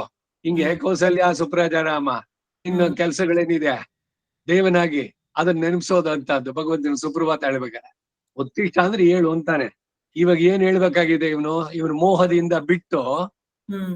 ಯಥಾರ್ಥವಾಗಿ ತಿಳಿದು ನಾನು ನಿನ್ನ ಕೈನಲ್ಲಿ ಇನ್ಸ್ಟ್ರೂಮೆಂಟ್ ಅದನ್ನ ನೀನ್ ಮಾಡ್ಬೇಕು. ಅದರಿಂದ ತಸ್ಮಾತ್ ಉತ್ತಿಷ್ಠ. ಯಾಕೆಂದ್ರೆ ಎಲ್ಲ ನಾನೇ ಮುಗಿಸಿದ್ದೀನಿ ಮೊದ್ಲೇನೆ. ನಿನಗೆ ಈ ಶರೀರ ಕೊಟ್ಟಿದ್ದೀನಿ, ಏನ್ ಕರ್ಮ ಮಾಡ್ಬೇಕು ಅನ್ನೋದು ಹೇಳಿದ್ದೀನಿ ಶಾಸ್ತ್ರಗಳಲ್ಲಿ, ಅದನ್ನ ಮಾಡೋ. ಅಯ್ಯೋ ನಾನ್ ಇವನ್ ಕೊಂದ್ಬಿಟ್ರೆ ನಾನು ಮಾಡ್ತೀನಿ, ನೀನೆಲ್ಲ ಮಾಡೋರೆಲ್ಲ ನಾನು, ನೀನ್ ಬರೀ ಕರ್ಮ ಮಾಡೋದು ಅಷ್ಟೇ. ಅದಕ್ಕಾಗಿ ಎದ್ದೇಳು. ತಸ್ಮಾತ್ ಉತ್ತಿಷ್ಠ ಯಶೋ ಲಭಸ್ವ. ಇವ್ರ ಜೊತೆ ಧರ್ಮಕ್ಕಾಗಿ ಹೋರಾಡೋ, ಯಶಸ್ಸನ್ನ ಪಡೆ, ಯಶೋ ಲಭಸ್ವ ಅಂತ ಅಲ್ಲಿ ಹೇಳುವಂತ. ಉತ್ತಿಷ್ಠ ಅಂದ್ರೆ ಎದ್ದೇಳು ಅಂತ. ಓಕೆ. ಯುಧ್ಯಸ್ವಜೇತಾಸಿ ರಣೇ ಸಪತ್ನಾನ್. ಸಂಜಯ ಉವಾಚ. ಇದನ್ನೆಲ್ಲ ಸಂಜಯ ಧೃತರಾಷ್ಟ್ರ ಹೇಳ್ತಾ ಇದ್ದಾನೆ. ಅಲ್ಲಿ ಏನೇನ್ ಸಂವಾದ ಆಯ್ತು ಅದನ್ನ. ಏತತ್ ಶ್ರುತ್ವ ವಚನಂ ಕೇಶವಸ್ಯ. ಈ ಕೇಶವನ ಮಾತುಗಳನ್ನು ಕೇಳಿ ಕೃತಾಂಜಲಿ, ಕೃತ ಅಂಜಲಿ, ಎರಡು ಕೈಯನ್ನ ಸೇರಿಸಿ ತಲೆ ಬಗ್ಸೋದು. ನತಮಸ್ಕಃ ನತ ಶಿರಸ್ಕಃ. ವೇಪಮಾನಃ ಕಿರೀಟಿ. ಕಿರೀಟಿ ಅಂದ್ರೆ ಇಲ್ಲಿ ಅರ್ಜುನ. ನಮಸ್ಕೃತ್ವ ಭೂಯಃ ಏವ ಆಹ ಕೃಷ್ಣಂ ಸಗದ್ಗದಂ ಭೀತಃ ಪ್ರಣಮ್ಯ. ಇವನು ಸುಮ್ನೆ ನನ್ನ ಫ್ರೆಂಡು, ನನ್ನ ಮಿತ್ರ ಅಂತ, ಅವನು ಸಖ ಅಂತಾನೆ. ಅರ್ಜುನನಂತೆ ಸಖನಾಗಿ ಭಗವಂತನ ಟ್ರೂ ಫ್ರೆಂಡ್ ಅಂತ ನೀವು ಕನ್ಸಿಡರ್ ಮಾಡ್ಬೋದು. he will be really a true friend also. ಬರೋ ಹೋಗೋ ಅಂತೆಲ್ಲ ಮಾತಾಡಿ ನಿನ್ನೆಲ್ಲ ಇದ್ ಮಾಡಿದ್ದಲ್ಲ, ಎಲ್ಲವನ್ನೂ ನೋಡ್ಸೋನು. ಪ್ರತಿಯೊಬ್ರು ನಿನ್ ಬಾಯಿನಲ್ಲೇ ನುಗ್ತಾರೆ. ಹೇಗೆ ಸಮುದ್ರ ಯಥಾ ನದೀನಾಂ ಬಹವಂಬು ವೇಗ. ಅಂಬಿನಂತೆ ಅಷ್ಟು ಫಾಸ್ಟ್ ಆಗಿ ಪ್ರವಾಹ ನುಗ್ಗಿ ಬರ್ತಾ ಇದೆ ಸಮುದ್ರಕ್ಕೆ ಸೇರೋದಕ್ಕಾಗಿ. ಹಾಗೆ ಎಲ್ಲರೂ ಕೂಡ ನಿನ್ ಬಾಯಿನಲ್ಲಿ ಒಳಗಡೆ ಹೋಗ್ತಾ ಇದ್ದಾರೆ. ಮತ್ತೆ ಪತಂಗಗಳು ಬೆಂಕಿನಲ್ಲಿ ಹೇಗೆ ಫಾಸ್ಟ್ ಆಗಿ ಬಂದ್ ಸಾಯಿತ್ವೋ ಆ ತರದಲ್ಲಿ ಅವ್ರವ್ರ ಟೈಮ್ ಆಗಿದ ತಕ್ಷಣ ಏನ್ ಒಂದು ನಿಧಾನ ಅನ್ನೋದೇ ಇಲ್ಲ. ಸೊ ಈ ಎಲ್ಲ ಅವನ ಸೃಷ್ಟಿ, ಅವನಿಂದಲೇ ಉತ್ಪತ್ತಿ, ಅವನಿಂದಲೇ ಎಲ್ಲ. ಇದನ್ನೆಲ್ಲ ನೋಡಿ ನಡುಗು ಬಿಟ್ಟ ಇವನು ಅರ್ಜುನ. ನನ್ನ ಮಿತ್ರ ಅನ್ಕೊಂಡಿದ್ದೆ, ನೀನ್ ನೋಡಿದ್ರಿ ಏನೋ ನಿಜವಾಗ್ಲೂ ಭಯವಾಗತ್ತೆ ಅಂತ ಇಲ್ಲಿ ಹೇಳ್ತಾ ಇದ್ದಾನೆ. ನಮಸ್ಕಾರ ಮಾಡ್ತಾ ಇದ್ದಾನೆ. ಅಯ್ಯೋ ನಾನು ನನ್ನ ಮಿತ್ರ ಅಂತ ನಿನ್ನನ್ನು ಏನೆಲ್ಲಾ ಮಾತಾಡಿ ಕಳ್ಸಿದ್ದೆ, ನನ್ನನ್ನೆಲ್ಲ ಕ್ಷಮಿಸೋ. ಕೇಶವನ್ ಅರಿಭವ ಕೇಶವರ್ ಕಾಳನ್ನಿಯಾವರೋ. ಸಹಜವಾಗಿ ತಾವು ತಲೆ ಬಗ್ಗಿಸ್ಬೇಕು ಅನ್ಸ್ಬಿಡುತ್ತೆ. ಆ ಭಗವಂತನ ಗುಣಗಳನ್ನ ತಿಳಿದ್ರೆ ಅದು ಬರ್ಬೇಕಾದ್ದು. ಅದನ್ನ ಇಲ್ಲಿ ಸಂಜಯ ಹೇಳ್ತಾ ಇದ್ದಾನೆ. ಏತತ್ ಶ್ರುತ್ವ. ಇದು ಸಂಧಿ. ಛ ಮಹಾಪ್ರಾಣ ರಾವತ್ತು. ಏತತ್ ಶ್ರುತ್ವಾ ವಚನಂ ಕೇಶವಸ್ಯ. ಸಂಜಯ ಉವಾಚ ಏತತ್ ಶ್ರುತ್ವಾ ವಚನಂ ಕೇಶವಸ್ಯ. ಸಂಜಯ ಉವಾಚ ಏತತ್ ಶ್ರುತ್ವಾ ವಚನಂ ಕೇಶವಸ್ಯ. ಕೃತಾಂಜಲಿರ್ವೇಪಮಾನಃ ಕಿರೀಟಿ. ಕೃತಾಂಜಲಿರ್ವೇಪಮಾನಃ ಕಿರೀಟಿ. ಕೃತಾಂಜಲಿರ್ವೇಪಮಾನಃ ಕಿರೀಟಿ. ನಮಸ್ಕೃತ್ವಾ ಭೂಯ ಏವಾಹ ಕೃಷ್ಣಂ. ನಮಸ್ಕೃತ್ವಾ ಭೂಯ ಏವಾಹ ಕೃಷ್ಣಂ. ನಮಸ್ಕೃತ್ವಾ ಭೂಯ ಏವಾಹ ಕೃಷ್ಣಂ. ಸಗದ್ಗದಂ ಭೀತಃ ಪ್ರಣಮ್ಯ. ಸಗದ್ಗದಂ ಭೀತ ಪ್ರಣಮ್ಯ. ಸಗದ್ಗದಂ ಭೀತ ಪ್ರಣಮ್ಯ. ಕೇಶವನ ಮಾತನ್ನ ಕೇಳಿ ಕಿರೀಟಧಾರಿ ಅಂತ ಬರ್ದಿದ್ದಾರೆ ಇಲ್ಲಿ. ಹಾಗಾದ್ರೆ ಕೃಷ್ಣ ಕಿರೀಟ ಧರಿಸಿರ್ಲಿಲ್ವೇ? ಅವನ ಹೆಸರೇ ಕಿರೀಟಿ ಅಂತ. ಕಿರೀಟಿ ಅನ್ನೋ ಹೆಸರುಳ್ಳಂತ ಅರ್ಜುನ ಕೈಯನ್ನು ಜೋಡಿಸಿಕೊಂಡು ಕೃತಾಂಜಲಿ ವೇಪಮಾನ ನಡುಗುತ್ತಾ ನಮಸ್ಕಾರ ಮಾಡಿ ಮತ್ತೆ ಮತ್ತೆ ಭಯದಿಂದ ಅವನಿಗೆ ನಮಿಸಿ ಕೃಷ್ಣನನ್ನು ಕುರಿತು ಗದ್ಗದ ಸ್ವರದಿಂದ ಹೇಳ್ತಾ ಇದ್ದಾನೆ. ಇಲ್ಲೂ ಕೂಡ ಅವನ ಇದು ಏನು ಭಾವೋದ್ವೇಗ. ಅಲ್ಲಿ ಮೊದಲನೇ ಉದ್ವೇಗ ಬಂದಿದ್ದು ಅರ್ಜುನ ವಿಚಾರದಲ್ಲಿ, ನಾನು ಇವ್ರನ್ನೆಲ್ಲ ಕೊಲ್ತಾ ಇದ್ದೀನಿ, ಇವ್ರನ್ನೆಲ್ಲ ಕೊಂದು ನಾನು ಏನನ್ನು ಪಡೀತೀನಿ ಅಂತ ಅಲ್ಲಿ ಆ ಅಹಂಕಾರಗಳೆಲ್ಲ ಹೋಯ್ತು. ಈಗ ಕೃತಾಂಜಲಿ ಅವನ ವಿರಾಟ್ ಸ್ವರೂಪವನ್ನ ನೋಡಿ ನಾನು ಅವನ ಮುಂದೆ ಏನು ಅಂತ ವಿನೀತನಾಗಿ ಕಣ್ಗಳಲ್ಲಿ ಆನಂದ ಇದ್ರದು ಬಾಷ್ಪ ಮತ್ತೆ ಭಯ ಏನೆಲ್ಲ ಅಪಚಾರ ಮಾಡಿದೀನೋ ನಿನ್ನಲ್ಲಿ ಅಂತ ಹೇಳಿ ಗದ್ಗದ ಸ್ವರದಿಂದ ಹೇಳ್ತಾ ಇದ್ದಾನೆ ಅರ್ಜುನ ಅಂತ. ಸ ಗದ್ಗದಂ ಭೀತ ಭೀತ ಪ್ರಣಮ್ಯ. ನೋಡಿದಾಗೆಲ್ಲ ಮತ್ತೆ ನಮಸ್ಕಾರ, ಮತ್ತೆ ಪುನಃ ಎದ್ದೇಳು, ಪುನಃ ನಮಸ್ಕಾರ ಮಾಡೋದು, ನಮಸ್ಕೃತ್ವ ಪುನಃ ಪ್ರಣಮ್ಯ. ಹೀಗೆ ರಾಮಾನುಜರ ಗದ್ಯದಲ್ಲೂ ಹೇಳಿದ್ದು ಅಷ್ಟೇ. ಒಂದ್ಸಲಿನೇ ನಮಸ್ಕಾರ ಮಾಡ್ಬೇಕಾ, ಮತ್ತೆ ಮತ್ತೆ ನಮಸ್ಕಾರ ಮಾಡ್ಬೇಕು. ದಿವೇ ದಿವೇ ನಮಸ್ಕುರ್ಯಾದೆ. ಯಾರಿಗೆ? ಶ್ರೋತ್ರಿಯನಾದಂತಹ ವೇದವಿದ್ ಬ್ರಾಹ್ಮಣ ಎದುರುಗಡೆ ಕಂಡ್ರೆ ಬೆಳಗ್ಗೆ ನಮಸ್ಕಾರ ಮಾಡಿದ್ದೆ ಅಂತಲ್ಲ, ಎಷ್ಟ್ ಸಲಿ ಕಂಡ್ರು ಕೂಡ ಮತ್ತೆ ನಮಸ್ಕಾರ ಮಾಡ್ಬೇಕು. ದಿವೇ ದಿವೇ ನಮಸ್ಕುರ್ಯಾತೆ ನಾಶ್ಲೀಲಂ ಕೀರ್ತಿಯತೆ. ಅವನ ಬಗ್ಗೆ ಒಂದು ಕೆಟ್ಟ ಮಾತನಾಡ್ಬೇಡ. ಯಾಕೆ ಅಂದ್ರೆ ಸರ್ವೇ ದೇವಾಹ ಬ್ರಾಹ್ಮಣೇ ವಸಂತಿ. ವೇದವನ್ನು ತಿಳಿದಂತ ಶ್ರೋತ್ರಿಯನಾದ ಬ್ರಾಹ್ಮಣ, ಅವನಲ್ಲಿ ಎಲ್ಲ ದೇವತೆಗಳು ಇದ್ದಾರೆ. ಅವನು ದೊಡ್ಡವನು ಚಿಕ್ಕವನು ಇದೆಲ್ಲ ಏನು ಬರೋಲ್ಲ. ಇಲ್ಲಿ ಸಾಮಾನ್ಯವಾಗಿ ಕೆಲವರಿಗೆ ವಯಸ್ಸಾಯ್ತು ಅಂದ್ರೆ ಈ ಸೀನಿಯಾರಿಟಿ ಇದು ಕಾಂಪ್ಲೆಕ್ಸ್ ಅದು. ಅಯ್ಯ ನಂಬೆ ಪೆರಿವ ನಂಬೆ ಒಳಗ್ ಸಿಕ್ಕಿಲ್ಲಮ್ಮ. ಯಾರು ಇವಾಗ ಭಗವಂತನ ಮುಂದೆ ಯಾರು ದೊಡ್ಡವರು? ವಯಸ್ಸಿನಲ್ಲಿ ಇದ್ರಲ್ಲಿ ಆಗ್ಲಿ ಅವರಲ್ಲಿ ಆ ಪೂರ ವಿನೀತ ಭಾವನೆ ಬಂದ್ಬಿಡುತ್ತೆ. ನಾನು ದೊಡ್ಡವನು ಅನ್ನೋ ಇದು ಹೋದಾಗ ಎಲ್ರು ಸಾಷ್ಟಾಂಗ ದೀರ್ಘದಂಡ ಪ್ರಣಾಮ ಮಾಡುವಂತ. ಶುಕನಿಗೆ ಎಲ್ರು ಬೇರೆಯವರೆಲ್ಲ ಅವನಿಗಿಂತ ತುಂಬಾ ಹಿರಿಯರಾದವರೆಲ್ಲ ನಮಸ್ಕರಿಸಿದಂತೆ. ಭೀತ ಭೀತಃ ಪ್ರಣಮ್ಯ. ಇಲ್ಲಿ ಭಗವಂತನೇ ಜಗದಾದಿ ಕಾರಣ ಅನ್ನೋದನ್ನ ಅದನ್ನೇ ತೋರಿಸ್ಬಿಟ್ಟಿದ್ದಾನೆ ತನ್ನ ವಿಶ್ವರೂಪದಲ್ಲಿ. ಅದನ್ನ ನೋಡಿ ಇವನು ನಮಸ್ಕಾರ ಮಾಡದ ಅಂತ ಅರ್ಜುನ ಹೀಗೆ ಮಾಡದ ಅಂತ ಧೃತರಾಷ್ಟ್ರನಿಗೆ ಸಂಜಯ ಹೇಳ್ದ.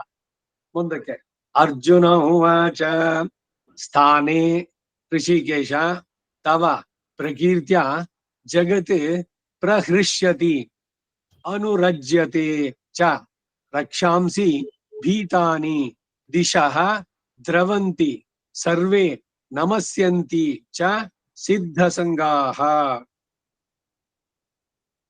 ಅರ್ಜುನ ಉವಾಚ ಸ್ಥಾನೇ ಹೃಷಿಕೇಶ ತವ ಪ್ರಕೀರ್ತ್ಯ.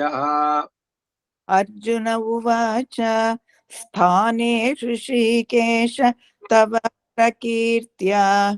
ಅರ್ಜುನ ಉವಾಚ ಸ್ಥಾನೇ ಹೃಷಿಕೇಶ ತವ ಪ್ರಕೀರ್ತ್ಯ. ಜಗತ್ ಪ್ರಹೃಷ್ಯತ್ಯನುರಜ್ಯತೆ ಚ. ಜಗತ್ ಪ್ರಹೃಷ್ಯತ್ಯನು ಜಗತ್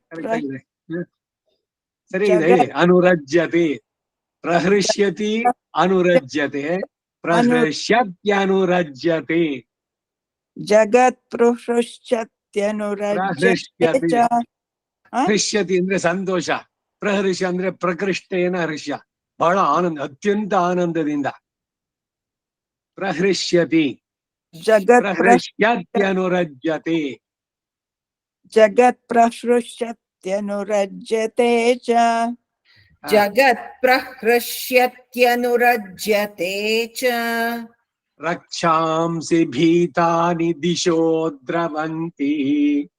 ರಕ್ಷಾಂಸಿ ಭೀತಾನಿ ದಿಶೋ ದ್ರವಂತಿ.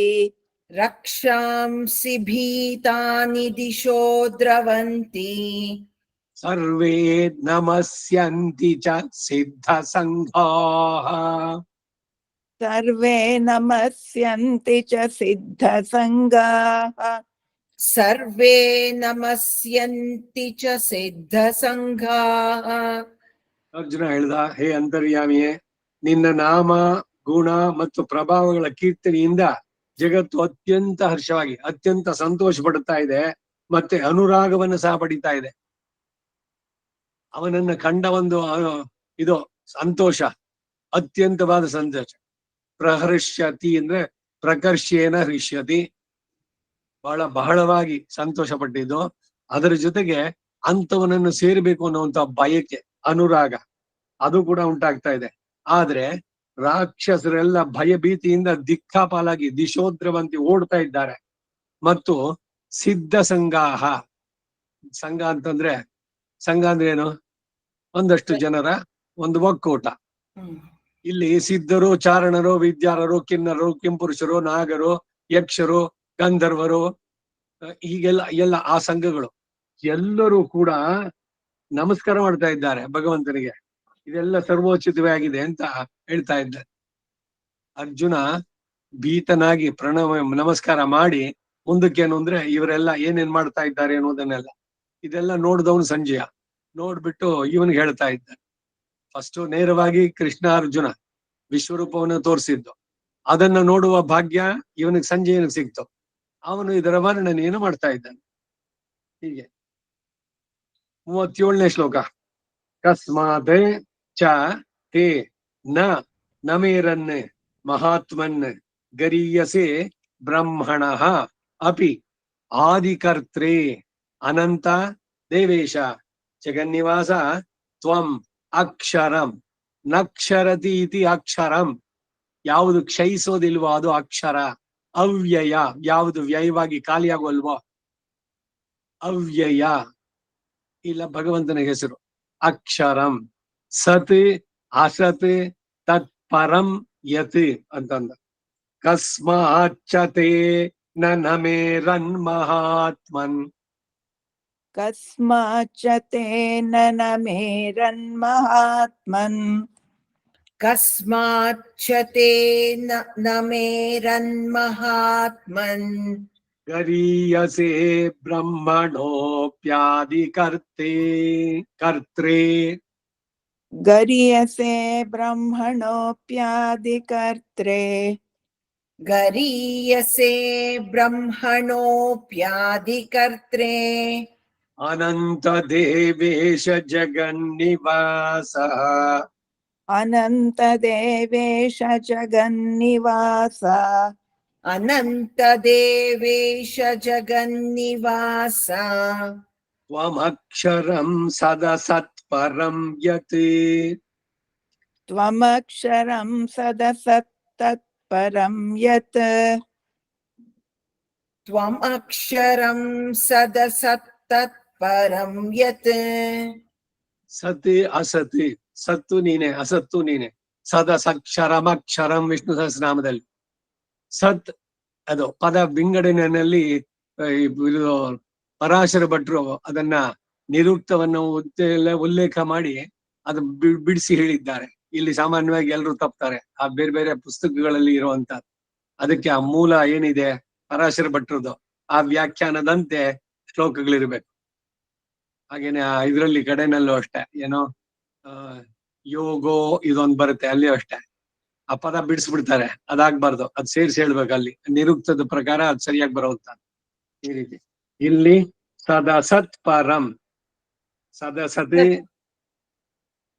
ಸತ್ ಅಸತೆ. ಅಲ್ಲ ತಂಬಿ, ಸದಸತ್ ತತ್ಪರಂ ಅಂತಿದ್ಯಲ್ಲ. ಆಮ ಸದಸತ್ ಸತ್ ಅಸತೆ ತತ್ಪರಂ ಯತ್. ಸದಸತ್ ಪರಂ ಸದಸತ್ ತತ್ಪರಂ ಯತ್. ಅಲ್ಲಿ ಏನಾಗುತ್ತೆ ಸದಸತ್ ಅದಕ್ಕೆ ತಾವತ್ತು ಸದಸತ್ ತತ್ಪರಂ ತಾವತ್ತು ಒತ್ತಕ್ಷರ ತತ್ಪರಂ ಯತಿ. ಮುಂದಿನ ಶ್ಲೋಕ ಆಯ್ತಾ? ಇದಕ್ಕರ್ಥ ಹೇ ಮಹಾತ್ಮ, ಬ್ರಹ್ಮನಿಗೂ ಸಹ ಆದಿಕರ್ತ ಮತ್ತು ಸರ್ವೋತ್ಕೃಷ್ಟವಾದ ನಿನಗೆ ಹೇಗೆ ತಾನೇ ನಮಸ್ಕರಿಸದೇ ಇರ್ತಾರೆ? ಕೇಶವನ್ ಅರಿಯಬವರ್ ಕೇಶವರ್ ಗಾಳನ್ನಿಯವರು. ಅವನನ್ನು ತಿಳಿದ್ಮೇಲೆ ಅವನ್ಗೆ ಹಾಳಾಗದೆ ಇನ್ಯಾರ್ಗಾಗ್ತಾರೆ? ಹಾಗೆ ನಿನಗೆ ನಮಸ್ಕರಿಸದೇ ಇರೋರು ಯಾರೋ? ಏಕೆಂದರೆ ಹೇ ಅನಂತ, ಹೇ ದೇವೇಶ, ಹೇ ಜಗನ್ನಿವಾಸ, ಯಾರು ಸತ್ ಮತ್ತು ಅಸತ್ ಮತ್ತು ಅವುಗಳಿಗಿಂತ ಆಚೆಗಿರುವ ಅಕ್ಷರ ಅರ್ಥಾತ್ ನಾಶ ಇಲ್ಲದವನು, ಅಜೋ ನಿತ್ಯ ಶಾಶ್ವತಂ ಪುರಾಣ ಅಂತ ಹೇಳಿದಂತ ಆ ಪರಬ್ರಹ್ಮ ನೀನೇ ಆಗಿದ್ದೀಯೆ ತ್ವಂ ಅಂತ ಅಂದ್ಬಿಟ್ಟು ಅದು ಈ ಶ್ಲೋಕದಲ್ಲಿ ಹೇಳೋದು.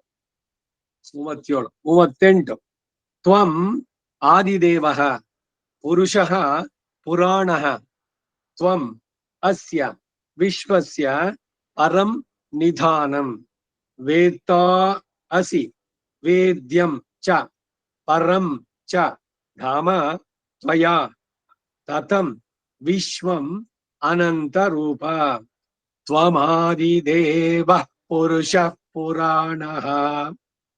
ತ್ವಮಾದಿದೇವಃ पुरुषः पुराणः त्वमादिदेवः पुरुषः पुराणः त्वमस्य विश्वस्य परं निधानम् त्वमस्य विश्वस्य परं निदानम् त्वमस्य विश्वस्य परं निधानम् ಪದ ಸೆಂಟೆನ್ಸ್ ನ ಬ್ರೇಕ್ ಮಾಡಿದಾಗ ಫುಲ್ ಸೆಂಟೆನ್ಸ್ ಹೇಳ್ಬೇಕಾದ್ರೆ ಪುರುಷ ಪುರಾಣಸ್ತ್ವಮಸ್ಯ ವಿಶ್ವಸ್ಯ ಪರಂ ನಿಧಾನಂ ವೇತ್ತಾಸಿ ವೇದ್ಯಂಚ ಪರಂಚ ಧಾಮ वेत्तासि वेद्यं च परं च धाम वेत्तासि वेद्यं च परं च धाम त्वया ततं विश्वमनन्तरूपा त्वया ततं विश्वमनन्तरूपा त्वया ततं विश्वमनन्तरूप ನೀನು ಆದಿದೇವ, ಇದಕ್ಕೆ ಆದಿಮೂಲ ಅಂತ ನಿನ್ನನ್ನು ಕರೆದು, ಎಲ್ಲದಕ್ಕೂ ಮೂಲ ಪ್ರಥಮ ನೀನು. ಜಗದಾದಿ ಸೃಷ್ಟಿಗೆ ಮೊದಲು ಯಾರು ಇರ್ಲಿಲ್ಲ, ನೀನೊಬ್ನೇ ಇದ್ದವನು. ಅದಕ್ಕಾಗಿ ನೀನು ಎಲ್ಲಕ್ಕೂ ಮೂಲ ಕಾರಣ, ಜಗತ್ ಕಾರಣ. ನೀನು ಆದಿದೇವ, ಸನಾತನ, ಎಂದೆಂದೂ ಇರುವಂತವನು. ಇದು ಯಾವಾಗ್ಲೂ ಒಂದ್ಸಲಿ ಬಂದಿದ್ದು ಅಥವಾ ತುಂಬಾ ಹಳೇದು ಅಂತ ಅಂದ್ಬಿಟ್ಟಲ್ಲ. ಸನಾತನ ಅನ್ನೋ ಪದದ ಅರ್ಥ, ಸನಾತನ ಧರ್ಮ ಅಂದ್ರೆ ಹಾಗೆ ಯಾವ್ದು ಹೊಸದಾಗಿ ಇಸಮ್ ತರ ಶುರುವಾಗಿದ್ದಲ್ಲ. ಇದು ಟೈಮ್ ಇಮ್ಮೆಮೋರಿಯಲ್, ಎಷ್ಟೆಷ್ಟು ಯುಗಗಳ ಹಿಂದಕ್ಕೆ ಹೋದ್ರು ಕೂಡ ಭಾರತದ ಈ ಸನಾತನ ಧರ್ಮ ಸಂಸ್ಕೃತಿ ಅನ್ನೋದು ಇದ್ದೇ ಇತ್ತು. ಹೇಗೆ ಅಂದ್ರೆ ಭಗವಂತ ಯಾವಾಗಿದ್ದ ಅವನ ಜೊತೆಗೆ ಅವನೇ ಬರ್ದಿದ್ದೆಲ್ಲ. ಶ್ರುತಿ ಸ್ಮೃತಿ ಮಮ ಇವಾಜ್ಞ. ಅದರಿಂದ ಈ ಧರ್ಮವು ಕೂಡ ಅದ್ ಯಾವಾಗ್ಲೂ ಬಂದು ಆಮೇಲೆ ಸೇರಿದ್ದು, ಇಲ್ಲಿ ಇನ್ಯಾರೋ ಮಾಡಿದ್ದಲ್ಲ. ರಾಮಾನುಜರದ್ದು ಕೇಳಿದ್ರು, ರಾಮಾನುಜ ದರ್ಶನ ಅಂತ ಹೇಳಿದ್ದು ಅಂದ್ರೆ ಮೊದಲು ಇರ್ಲಿಲ್ವೇ ಅದು? ರಾಮಾನುಜ ಪ್ರಚುರ ಮಾಡಿದ್ರು, ಅದರಿಂದ ಅವ್ರ ಹೆಸರಟ್ಟೆ. ಮುಂದಕ್ಕೆ ದೇಶಿಕ ದರ್ಶನ ಹೀಗೆ ಹೇಳಿದ್ದು. ಚೆನ್ನಾಗಿ ಅವರು ಪ್ರಚುರ ಮಾಡೋದ್ರು ಅಷ್ಟೇ, ಹೊಸದಾಗಿ ಮಾಡಿದ್ದಲ್ಲ. ಹಾಗೆ ನಿನ್ನಿಂದಾನೇ ಎಲ್ಲ ಉಂಟಾಯ್ತು. ನೀನು ಸನಾತನ, ಸನಾತನ ಪುರುಷ. ನೀನು ಸರ್ವಜ್ಞ, ಎಲ್ಲವನ್ನು ತಿಳಿದವನು. ಜ್ಞೇಯ ವಸ್ತು ಅರ್ಥ ತಿಳಿದುಕೊಳ್ಳಬೇಕಾದವನು ನೀನೆ.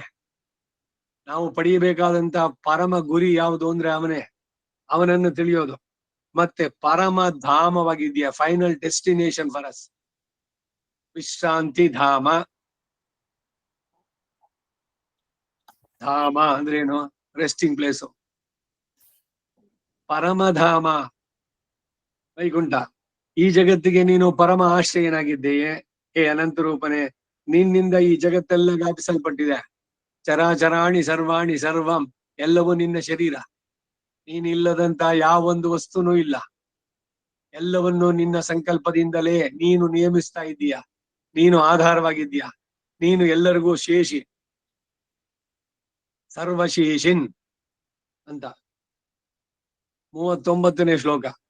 ವಾಯು ಯಮಃ ಅಗ್ನಿ ವರುಣ ಶಶಾಂಕ ಚಂದ್ರ ಪ್ರಜಾಪತಿ ತ್ವಂ, ನೀನೇ ಎಲ್ಲ ಇವರೆಲ್ಲರೂ ಕೂಡ. ಪ್ರಪಿತಾಮಹ, ಪಿತಾಮಹ ಅಂದ್ರೆ ತಾತ, ಪ್ರಪಿತಾಮಹ ಅಂದ್ರೆ ಮುತ್ತಾತ. ಪ್ರಪಿತಾಮಹ ಎಲ್ರಿಗೂ ಮೊದಲಿನವನು. ನಮಃ ನಮಃ ನಮೋ ನಮಃ. ಅದಕ್ಕೆ ಹೇಳಿದ್ ನಾನು ನಮೋ ನಮಃ ಹೇಳ್ಬಾರ್ದು. ನಮಃ ಪ್ಲಸ್ ನಮಃ, ಆ ವಿಸರ್ಗ ಹೋಗಿ ನಮೋ ನಮಃ ಆಗುತ್ತೆ. ಆ 4 ನಾಮತ್ ಹೇಳಿದ್ರೆ ಅದು ಉಚ್ಚಾರಣೆ ದೋಷ. ಇದು ಎಲ್ರು ಮಾಡ್ತಾರೆ, ತುಂಬಾ ಜನ ಮಾಡೋ ಮಿಸ್ಟೇಕ್ ಇದು. ಇವತ್ತೆಲ್ಲೋ ಯಾವ್ದೋ ಆ ತಿರುಚಾನೂರ್ನಲ್ಲಿ ಕಲ್ಯಾಣೋತ್ಸವ, ಅವ್ರ ಸಂಕಲ್ಪ ಹೇಳ್ಬೇಕು ನಮೋ ನಮಃ ಅಂದ್ರು. ಓ ಹೋಯ್ತು ಸಂಸ್ಕೃತ ಅಲ್ಲಿ ಅಂತ. ನಮೋ ನಮಃ 4 ನಾವತ್ ಮತ್ತೆ ಬರಬಾರ್ದು. ಯಾಕೆಂದ್ರೆ ಮೊದಲೇ ಸಂಧಿ ಆಗಿದೆ. ನಮಃ ನಮಃ ನಮೋ ನಮಃ. ಅಸ್ಮತ್ ಗುರುಭ್ಯೋ ನಮಃ ನಮಃ 4 ನಾವತ್ ಒತ್ತೋದ್ ಬೇಡ ಅಲ್ಲಿ.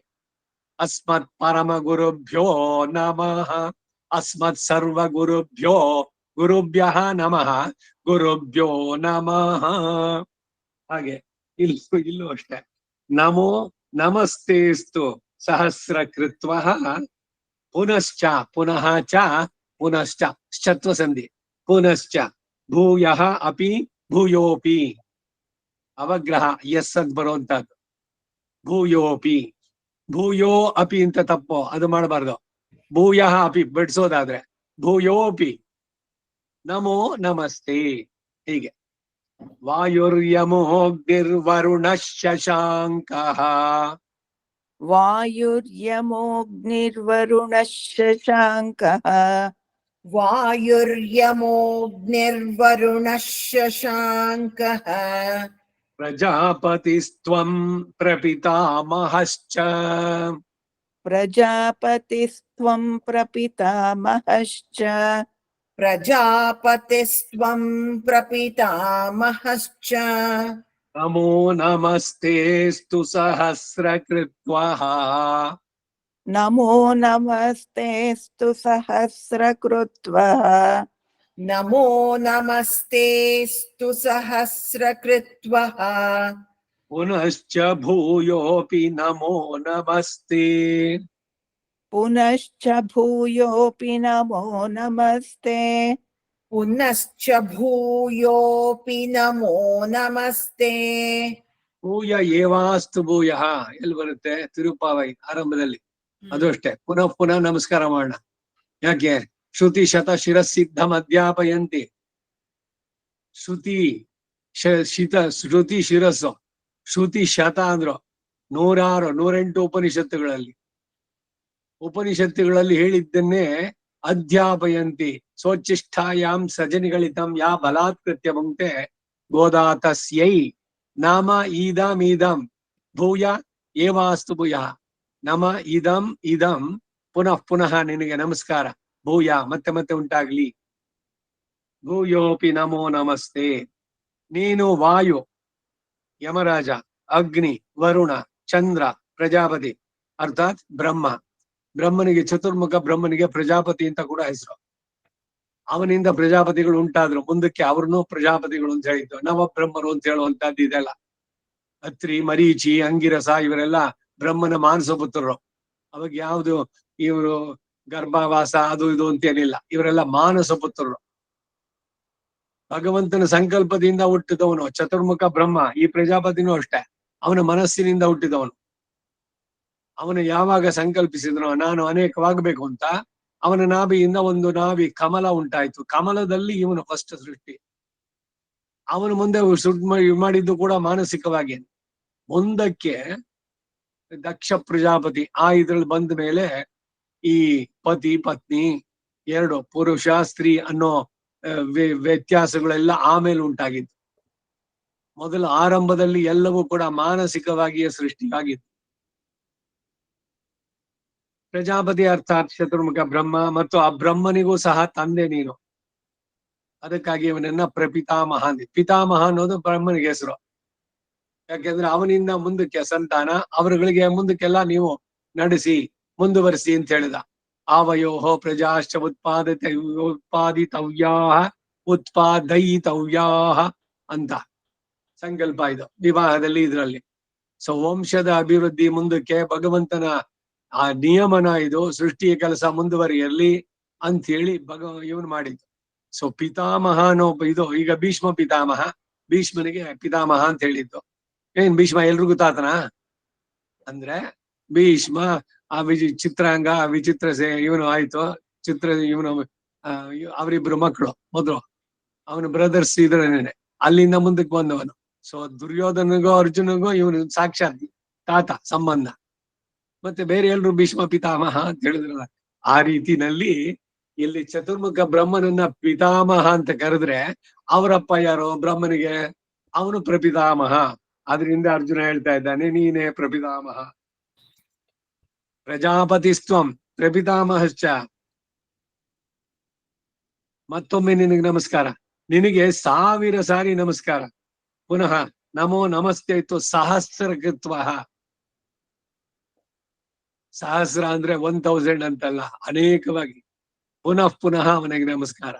ಪಲ್ಲಾಂಡು ಪಲ್ಲಾಯಿರತ್ತಾಂಡ ಪಲ ಕೋಟಿ 100,000 ಹಲ ಕೋಟಿ ಇದು ಹಲಕಾಲ ಕೆಲಕಾಲ ಹಲವು ಸಾಸಿರ ಕಾಲ ನೀನು ಚೆನ್ನಾಗಿರುವಂತ ಅಲ್ಲಿ ಆಶೀರ್ವಾದ. ಪೆರಿಯಾಳ್ವಾರ್ ಭಗವಂತನಿಗೆ ಪಲ ಕೋಟಿ 100,000 ಮಲ್ಲಾಂಡ ತಿಂತೋಳ್ ಮಣಿವಣ್ಣ ಅಂತ ದೃಢವಾದ ಬಾಹು,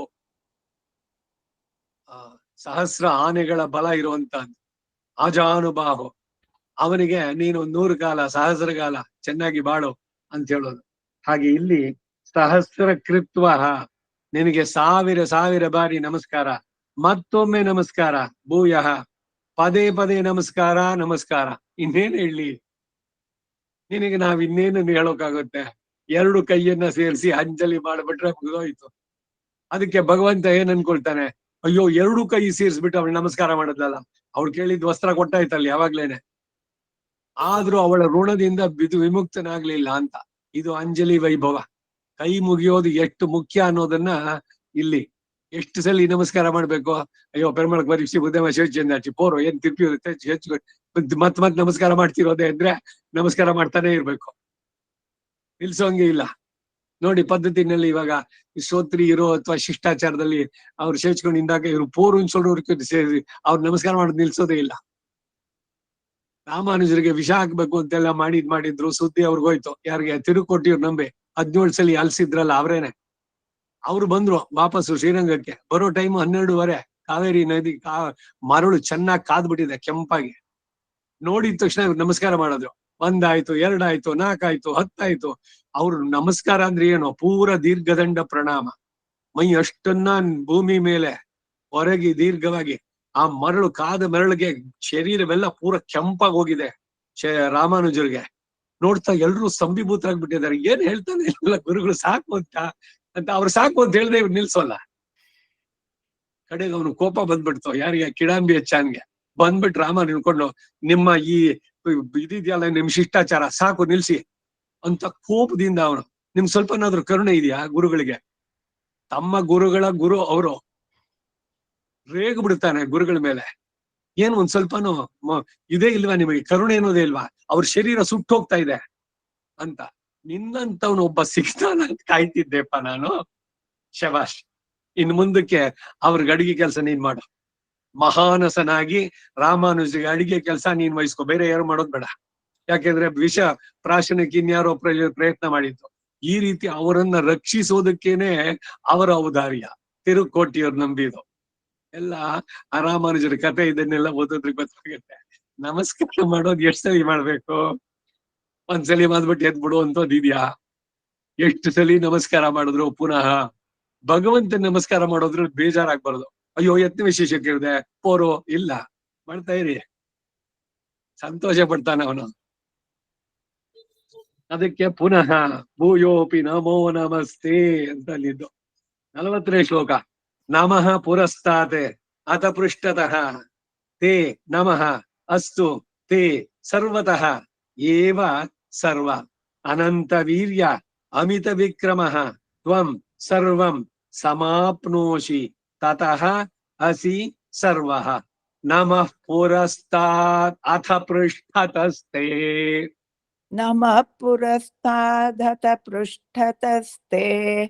ನಮಃ ಪುರಸ್ತಾದ್ ಅಥ ಪೃಷ್ಠತಸ್ತೆ.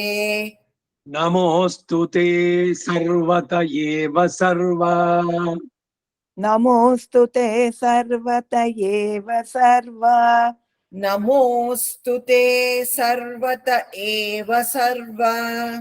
ಅನಂತ ವೀರ್ಯಾಮಿತ ವಿಕ್ರಮಸ್ತ್ವಂ. ಅನಂತ ವೀರ್ಯಾರ್ಮಿತ ವಿಕ್ರಮಸ್ತ್ವಂ. ಅನಂತ ವೀರ್ಯಾಮಿತ ವಿಕ್ರಮಸ್ತ್ವಂ. ಸರ್ವಂ ಸಮಾಪ್ನೋಷಿ ತತೋಸಿ ಸರ್ವಃ. ಸರ್ವಂ ಸಮಾಪ್ನೋಷಿ ತತೋಸಿ ಸರ್ವಃ. ಸರ್ವಂ ಸಮಾಪ್ನೋಷಿ ತತೋಸಿ ಸರ್ವಃ. ಈ ಅನಂತ ಸಾಮರ್ಥ್ಯವುಳ್ಳವನೇ, ಭಗವಂತನ ಶಕ್ತಿಗೆ ಅದಕ್ಕೆಲ್ಲ ಏನೋ ಇತಿಮಿತಿ ಇದೆಯೇ? ಅವನ ರೂಪಕ್ಕಾಗ್ಲಿ ಅವನ ಗುಣಗಳಿಗಾಗ್ಲಿ ಒಂದು ಸಲ ಅದನ್ನೇನಾದ್ರು ಪೂರ್ಣವಾಗಿ ಹೇಳಿ ಮುಗಿಸೋದಕ್ ಸಾಧ್ಯವೇ? ಎಲ್ಲ ಒಂದೊಂದು ಗುಣಗಳು ಮಹಾ ಅರ್ಣವಹ, ಮಹಾ ಸಮುದ್ರಗಳು. ಬರೀ ಸಮುದ್ರ ಅಲ್ಲ, ಅದು ಮಹಾ ಸಮುದ್ರ. ಸಮುದ್ರದಲ್ಲೂ ಮಹಾರ್ಣವಹ ಅಂತ. ಹಾಗೆ ಸಾಮರ್ಥ್ಯವೂ ಅಷ್ಟೇ. ಭಗವಂತನ ಸಾಮರ್ಥ್ಯದ ಮುಂದೆ ಯಾರ್ದು ಏನೂ ಇಲ್ಲ. ಎಲ್ಲ ದೇವತೆಗಳು ಪ್ರತಿಯೊಬ್ರು ಅವನಿಂದಲೇ ಉಂಟಾದವರು. ಅವರೆಲ್ಲ ಕೊಡುವಂತ ವರಗಳು ಎಲ್ಲ ಮಾಡೋದಕ್ಕೆ ಶಕ್ತಿ ಕೊಟ್ಟವನು ಭಗವಂತನೇ. ಅದರಿಂದ ಅನಂತ ಸಾಮರ್ಥ್ಯವುಳ್ಳವನೇ, ನಿನಗೆ ಮುಂಭಾಗದಿಂದ ಹಿಂಭಾಗದಿಂದ ಎಲ್ಲ ಕಡೆಯಿಂದ ಸರ್ವತೋ ನಮಸ್ಕಾರ. ಹೇ ಸರ್ವಾತ್ಮನೆ, ನಿನಗೆ ಎಲ್ಲ ಕಡೆಗಳಿಂದಲೂ ನಮಸ್ಕಾರ. ಈಗ ಈ ಸುದರ್ಶನ ಅಥವಾ ನರಸಿಂಹ ಸಹಸ್ರನಾಮ ಹೋದ್ರೆ ಆಗ್ನೇಯಾನ್ ದಿಶಿ ಒಂದೊಂದು ಉದಕ್ ಶಾಂತಿ ಮಾಡ್ಬೇಕಾರೆ ಪ್ರಾಚ್ಯಾನ್ ದಿಶಿ ಜಪಕರ್ತಾರಂ ತ್ವಾಂ ಮಹೆ ಏನ್ ಸುಮ್ನೆ ಒಂದ್ ಕಡೆ ಹೇಳಿದ್ರೆ ಆಗಲ್ವೇ? ಆಗ್ನೇಯ 10 ಜನ ಉದಕ್ ಶಾಂತಿಗೆ ಜಪಿಸೋಕ್ ಬೇಕಾಗೋದು. ಯಾಕೆಂದ್ರೆ ಇರೋದು 10 ದಿಕ್ಕುಗಳು, ಒಂದೊಂದು ದಿಕ್ಕಿಗೆ ಒಬ್ಬೊಬ್ರು ರೆಪ್ರೆಸೆಂಟೇಷನ್. 10 ಜನ. ಉಪರಿ ಅಧಃ 2 ಸೇರುತ್ತೆ, ಇನ್ನು ಮಿಕ್ಕಿದ್ದು 8 ದಿಕ್ಕುಗಳು.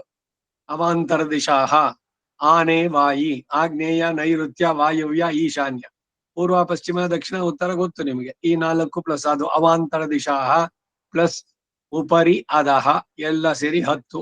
ಈ 10 ದಿಕ್ಕುಗಳಲ್ಲಿ ರಥ ನಡೆಸ್ತಾ ಇದ್ದವನು ದಶರಥ. ಅವನಿಗೆ ಆ ಶಕ್ತಿ ಇತ್ತು.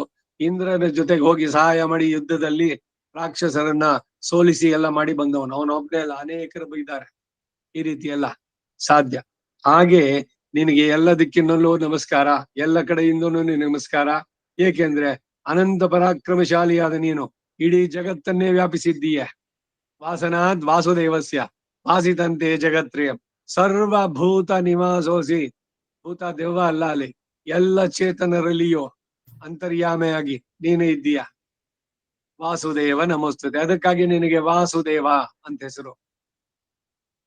ಹಾಗಾಗಿ ಪ್ರಯುಕ್ತ ನೀನೇ ಸರ್ವ ಸ್ವರೂಪಿಯಾಗಿದ್ದೀಯೇ ಅಂತ ಭಗವಂತನ ವಿರಾಟ್ ಸ್ವರೂಪವನ್ನ ಕಂಡು ಪೂರ್ಣವಾಗಿ ಅಹಂಕಾರವಾಗ್ಲಿ ಇದಾಗ್ಲಿ ಅಜ್ಞಾನ ಎಲ್ಲ ಕಳ್ಕೊಂಡು ಅವನಲ್ಲಿ ತುಂಬಾ ಪ್ರೀತಿಯಿಂದ ಪುನಃ ಪುನಃ ನಮಸ್ಕಾರ ಮಾಡಿ ಮತ್ತೆ ಮತ್ತೆ ಹೇಳ್ತಾ ಇದ್ದಾನೆ. ಮತ್ತೆ ಮತ್ತೆ ನಿನಗೆ ನಮಸ್ಕಾರ ಅಂತ ಅಂದ್ಬಿಟ್ಟು ಆ ಜಗದಲ್ಲಿ ನಿಲ್ಸ್ಕೊಳ್ಳೋಣ. ವಸುದೇವ ಸುತಂ ದೇವ. ವಸುದೇವಸುತಂ ದೇವಂ ಕಂಸಚಾಣೂರಮರ್ದನಂ ದೇವಕೀ ಪರಮಾನಂದಂ ಕೃಷ್ಣಂ ವಂದೇ ಜಗದ್ಗುರುಂ ಆತಸಿ ಪುಷ್ಪಸಂಕಾಶಂ ಹಾರನೂಪುರಶೋಭಿತಂ ರತ್ನಕಂಕಣಕೇಯೂರಂ ಕೃಷ್ಣಂ ವಂದೇ ಜಗದ್ಗುರುಂ ಕುಟಿಲಾಲಕಸಂಯುಕ್ತಂ ಪೂರ್ಣಚಂದ್ರನಿಭಾನನಂ ವಿಲಸತ್ಕುಂಡಲಧರಂ ದೇವಂ ಕೃಷ್ಣಂ ವಂದೇ ಜಗದ್ಗುರುಂ ಮಂದಾರಗಂಧಸಂಯುಕ್ತಂ ಚಾರುಹಾಸಂ ಚತುರ್ಭುಜಂ ಬರ್ಹಿ ಪಿಂಚಾವಚೂಡಾಂಗಂ ಕೃಷ್ಣಂ ವಂದೇ ಜಗದ್ಗುರುಂ ಉತ್ಪುಲ್ಲಪದ್ಮಪತ್ರಾಕ್ಷಂ ನೀಲಜೀಮೂತಸನ್ನಿಭಂ ಯಾದವಾನಾಂ ಶಿರೋರತ್ನಂ ಕೃಷ್ಣಂ ವಂದೇ ಜಗದ್ಗುರುಂ ರುಕ್ಮಿಣೀಕೇಳಿ ಸಂಯುಕ್ತಂ ಪೀತಾಂಬರಸುಶೋಭಿತಂ ಅವಾಪ್ತ ತುಳಸೀ ಗಂಧಂ ಕೃಷ್ಣಂ ವಂದೇ ಜಗದ್ಗುರುಂ ಗೋಪಿಕಾನಾಂ ಕುಚದ್ವಂದ್ವ ಕುಂಕುಮಾಂಕಿತವಕ್ಷಸಂ ಶ್ರೀನಿಕೇತಂ ಮಹೇಶ್ವಾಸಂ ಕೃಷ್ಣಂ ವಂದೇ ಜಗದ್ಗುರುಂ ಶ್ರೀವತ್ಸಾಂಕಂ ಮಹೋರಸ್ಕಂ ವನಮಾಲಾ ವಿರಾಜಿತಂ ಶಂಖಚಕ್ರಧರಂ ದೇವಂ ಕೃಷ್ಣಂ ವಂದೇ ಜಗದ್ಗುರುಂ ಕೃಷ್ಣಾಷ್ಟಕಮಿದಂ ಪುಣ್ಯಂ ಪ್ರಾತರುತ್ಥಾಯ ಹ್ಯಪಠೇತ್ ಕೋಟಿ ಜನ್ಮ ಕೃತಂ ಪಾಪಂ ಸ್ಮರಣೇನ ವಿನಶ್ಯತಿ. 5 ಗಂಟೆ 10 ನಿಮಿಷ 7 ನಿಮಿಷ ಆಗಿದೆ. ಇನ್ನೊಂದು 15 ಶ್ಲೋಕ ಇದೆ, ಹೇಳ್ಬಿಡ್ಲೇನೋ? ಅರ್ಥ ಬೇಡ, ಬರೀ ಶ್ಲೋಕ ಹೇಳ್ತೀನಿ. ಎಲ್ಲ ಅಭ್ಯಾಸ ಮಾಡೋದಕ್ಕೆ ನಿಮ್ಗೆ ಅನುಕೂಲ ಆಗುತ್ತೆ. ಪುಸ್ತಕ ಮತ್ತೆ ತಗೊಳ್ಳಿದ್ರೆ ಬೇಸರ ಆಗುತ್ತೋ, ಇಲ್ದಿದ್ರೆ ಮುಂದಕ್ಕೆ ಹೋಗೋಣ. ಏನು ಕಂಟಿನ್ಯೂ ಮಾಡೋಣ? ಸರಿ, ಹಾಗಾದ್ರೆ 41ನೇ ಶ್ಲೋಕ ತಗೊಳ್ಳಿ. 39 40 ಆಯ್ತು. 41 ಪದ ಬಿಡಿಸ್ತೀನಿ, ಅದೊಂದ್ ಮಾತ್ರ ಹೇಳ್ತೀನಿ. ಸಖಾ ಇತಿ ಮತ್ವ ಪ್ರಸಭಂ ಯತ್ ಉಕ್ತಂ. ಹೇ ಕೃಷ್ಣ, ಹೇ ಯಾದವ, ಹೇ ಸಖೇ ಇತಿ. ಸಖೇ ಇತಿ ಸಖಾ ಇತಿ ಏತ್ವ ಇರೋದು ಆ ದೀರ್ಘ ಬರುತ್ತೆ. ಸಖ ಹೇ ಸಖೇ ಇತಿ ಅಜಾನತ ಮಹಿಮಾನಂ ತವ ಇದಂ ಮಯಾ ಪ್ರಮಾದಾತ್ ಪ್ರಣಯೇನ ವಾ ಅಪಿ ಸಖೇತಿ ಮತ್ವಾ ಪ್ರಸಭಂ ಯದುಕ್ತಂ. ಸಖೇ ಚಲೋ ಸಖೇತಿ ಮತ್ವಾ ಪ್ರಸಭಂ ಯದುಕ್ತಂ. ಸಖೇತಿ ಮತ್ವಾ ಪ್ರಸಭಂ ಯದುಕ್ತಂ. ಹೇ ಕೃಷ್ಣ, ಹೇ ಯಾದವ, ಹೇ ಸಖೇತಿ.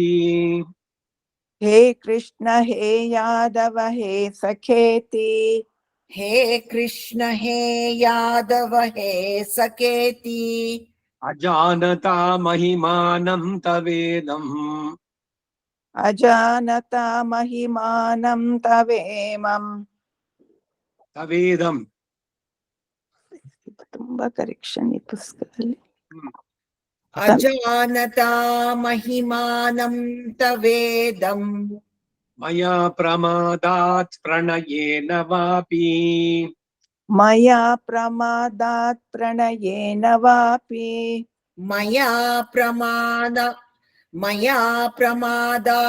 प्रणयेन वापि 42ನೇ ಶ್ಲೋಕ ಯತ್ ಚ ಅವಹಾಸಾರ್ಥಂ ಅಸತ್ಕೃತಃ ಅಸಿ ವಿಹಾರ ಶಯ್ಯಾಸನ ಭೋಜನೇಶು ಏಕಃ ಅಥವಾ ಅಪಿ ಅಚ್ಯುತ ತತ್ಸಮಕ್ಷಂ ತತ್ ಕ್ಷಾಮಯೇ ತ್ವಾಂ ಅಹಂ ಅಪ್ರಮೇಯಂ ಯಚ್ಚಾವಹಾಸಾರ್ಥಮಸತ್ಕೃತೋಸಿ यच्चापहासार्थमसत्कृतोऽसि यच्छावहासार्थमसत्कृतोऽसि ವಿಹಾರಶಯ್ಯಾಸನ ಭೋಜನೇಶು विहारशय्यासनभोजनेषु विहारशय्यासनभोजनेषु ಏಕೋಥವಾಪ್ಯಚ್ಯುತ ತತ್ಸಮಕ್ಷಂ एकोऽथवाप्यच्युत तत्समक्षम् एकोऽथवाप्यच्युत तत्समक्षम् ತತ್ಕ್ಷಾಮಯೇ ತ್ವಾಂ ಅಹಂ ಅಪ್ರಮೇಯಂ तत्क्षामये त्वामहमप्रमेयम् तत्क्षामये त्वाम् अहम् अप्रमेयम् 43ನೇ ಶ್ಲೋಕ ಪಿತಾ ಅಸಿ ಲೋಕಸ್ಯ ಚರಾಚರಸ್ಯ ತ್ವಂ ಅಸ್ಯ ಪೂಜ್ಯಃ ಚ ಗುರುಃ ಗರೀಯಾನ್ ನ ತ್ವತ್ ಸಮಃ ಅಸ್ತಿ ಅಭ್ಯಧಿಕಃ ಕುತಃ ಅನ್ಯಃ ಲೋಕತ್ರಯೇ ಅಪಿ ಅಪ್ರತಿಮ ಪ್ರಭಾವ ಪಿತಾಸಿ ಲೋಕಸ್ಯ ಚರಾಚರಸ್ಯ पितासि लोकस्य चराचरस्य पितासि लोकस्य चराचरस्य त्वमस्य पूज्यश्च गुरुर्गरीयान् त्वमस्य पूज्यश्च गुरुर्गरीयान् त्वमस्य पूज्यश्च गुरुर्गरीयान् न त्वत्समोऽस्त्यभ्यधिकः कुतोऽन्यः न त्वत्समोऽस्त्यभ्यधिकः कुतोऽन्यो न त्वत्समोऽस्त्यभ्यधिकः कुतोऽन्यः ಭಗವಂತರಿಗೆ ನಿಸ್ಸಮಾಭ್ಯಧಿಕ ಅಂತ ಅರ್ಥ ಇನ್ನೊಂದ್ಸಲಿ ನೋಡೋಣ. ಅವನಿಗೆ ಸಮರು ಇಲ್ಲ, ಇನ್ನು ಅಧಿಕರಲ್ಲಿಂದ ತಗೊಂಡ್ಬರೋದು. ಅದನ್ನ ಅರ್ಜುನ ಇಲ್ಲಿ ಹೇಳ್ತಾನೆ 11ನೇ ಅಧ್ಯಾಯದಲ್ಲಿ. ನಿಸ್ಸಮಾಭ್ಯಧಿಕ, ಅವನಿಗೆ ಸಮರು ಇಲ್ಲ, ಅಧಿಕಾರವೂ ಇಲ್ಲ. ದೇವ್ರು ಎಲ್ರು ಒಂದೇನೆ, ಎಲ್ರು ನಾನು ಸಮಾನಾಗಿ ನೋಡ್ಬಿಡ್ತೀನಿ, ಬ್ರಾಡರ್ ಔಟ್ಲುಕ್. ಮೂರ್ಖರು ಆ ರೀತಿ ಹೇಳುವಂತ, ಎಲ್ರು ಒಂದೇ ಸಮಾಜ ಕುರ್ಸಿ ಮೇಲೆ ಕೂರ್ಸಿ ಅಂತ ಹೇಳಿದಲ್ಲ. ಶುಂಠಿಜ ಇವ ಶೋಭಾಗ್ಯ ಪಂಡಿತ ಸಮದರ್ಶಿನ ಆತರ ಆಗತ್ತೆ. ನಾರಾಯಣ ನಾರಾಯಣನೇ, ಅವನಿಂದ ಉಂಟಾದವರು ಬೇರೆಯವರೆಲ್ಲ. ತ್ರಿಮೂರ್ತಿಗಳು ಅಂತ ಬಂದಾಗ್ಲೂ ಡಿವಿಷನ್ ಆಫ್ ಲೇಬರ್, ಅಲ್ಲಿ ವಿಷ್ಣು ಅವನು ಪ್ರಧಾನ. ಇವರಿಬ್ರು ಅವನಿಂದ ಆ ಪದವಿಯನ್ನ ಪಡೆದವರು. ಸೊ ಅವನಿಗೆ ಸಮನಾಗಿ ನೋಡೋದಲ್ಲ ಬೇರೆ ದೇವತೆಗಳನ್ನ, ಇದು ಅಪಚಾರ ಭಗವಂತನಲ್ಲಿ ನಡೆಸೋದು. ಸಾಕಷ್ಟು ಇವಾಗ್ಲಿಗೆ.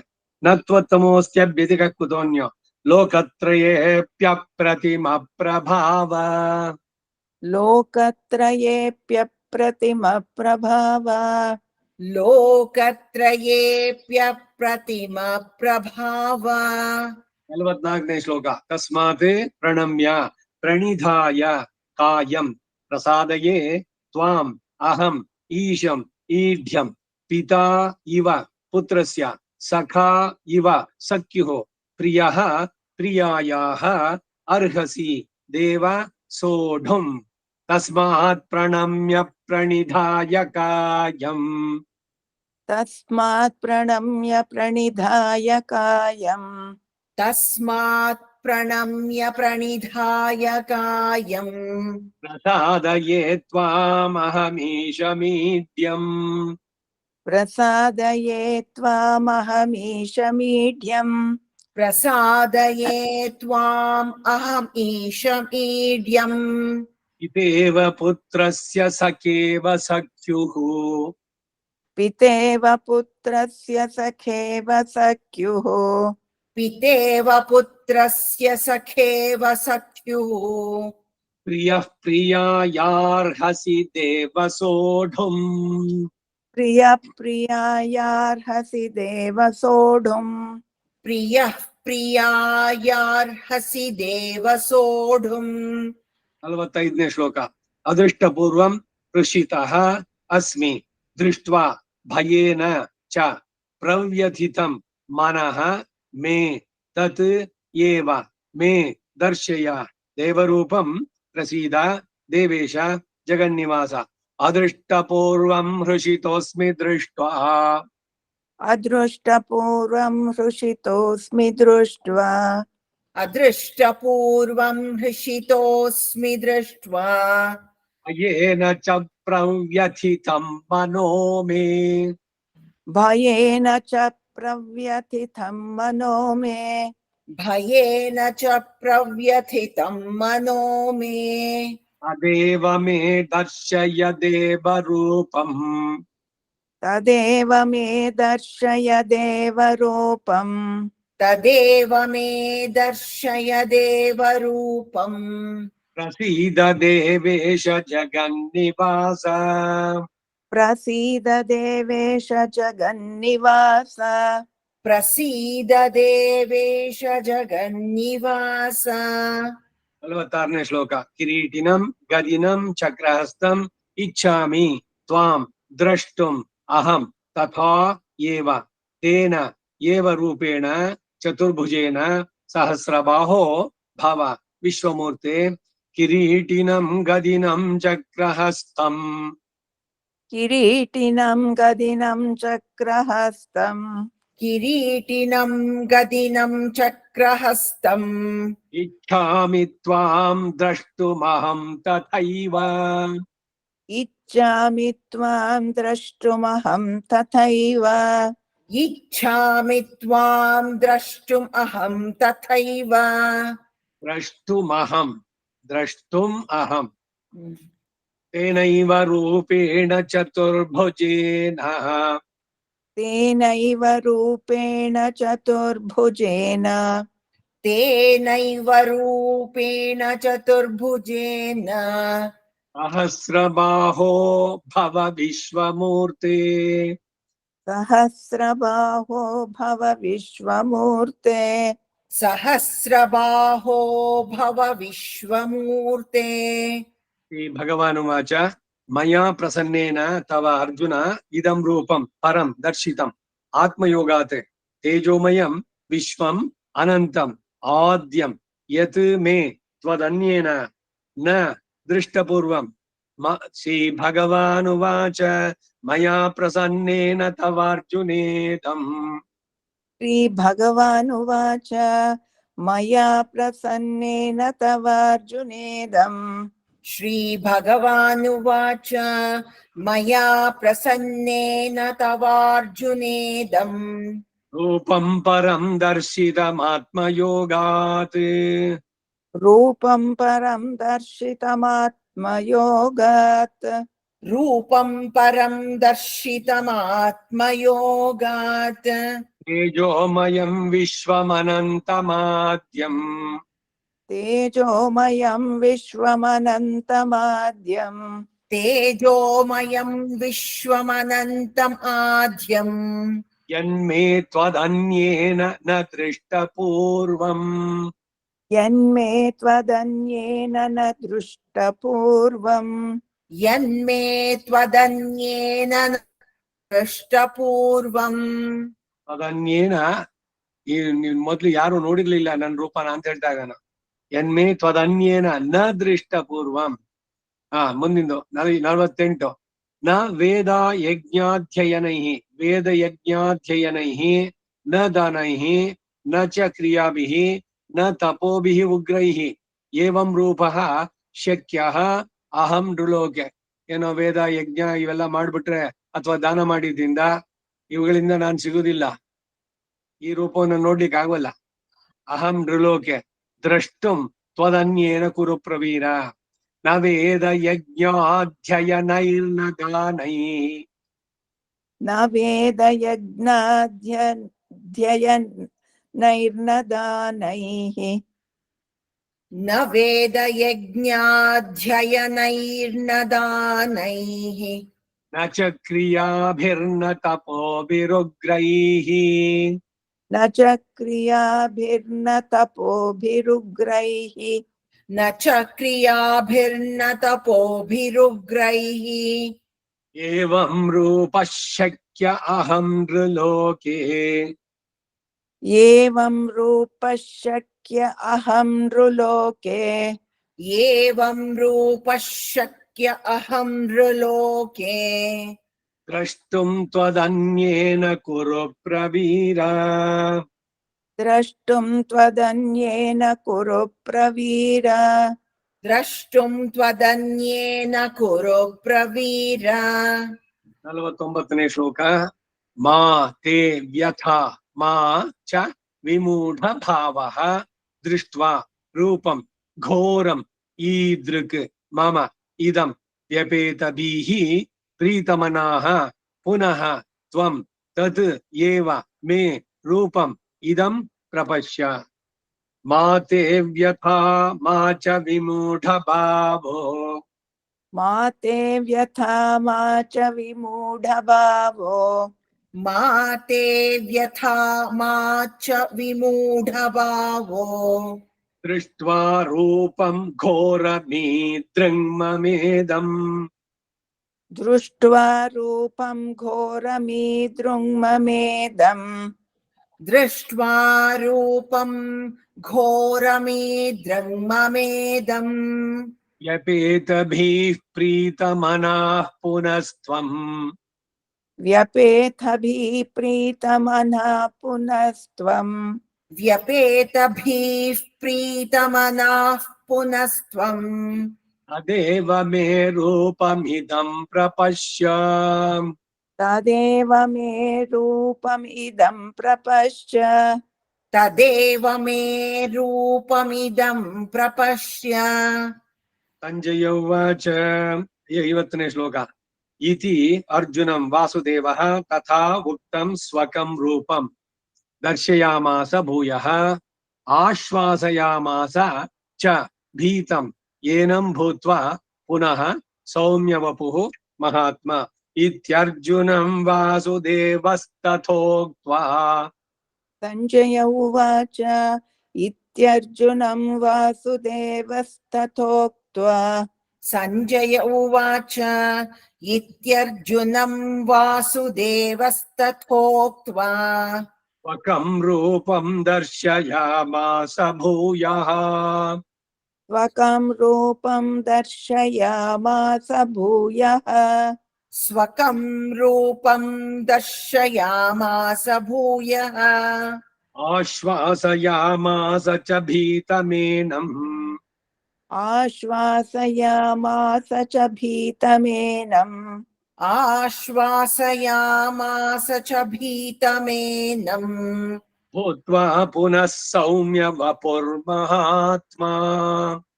ಭೂತ್ವಾ ಪುನಃ ಸೌಮ್ಯ ವಪುರ್ಮಹಾತ್ಮಾ. ಭೂತ್ವಾ ಪುನಃ ಸೌಮ್ಯ ವಪುರ್ಮಹಾತ್ಮಾ. ಅರ್ಜುನ ಉವಾಚ ದೃಷ್ಟ್ವಾ ಇದಂ ಮಾನುಷಂ ರೂಪಂ ತವ ಸೌಮ್ಯಂ ಜನಾರ್ದನ ಇದಾನೀಂ ಅಸ್ಮಿ ಸಂವೃತ್ತಃ ಸಚೇತಾಃ ಪ್ರಗತಿಂ ಗತಃ ದೃಷ್ಟ್ವೇದಂ ಮಾನುಷಂ ರೂಪಂ ತವ ಸೌಮ್ಯಂ ಜನಾರ್ದನ. ಅರ್ಜುನ ಉವಾಚ ದೃಷ್ಟ್ವೇದಂ ಮಾನುಷಂ ರೂಪಂ ತವ ಸೌಮ್ಯಂ ಜನಾರ್ದನ.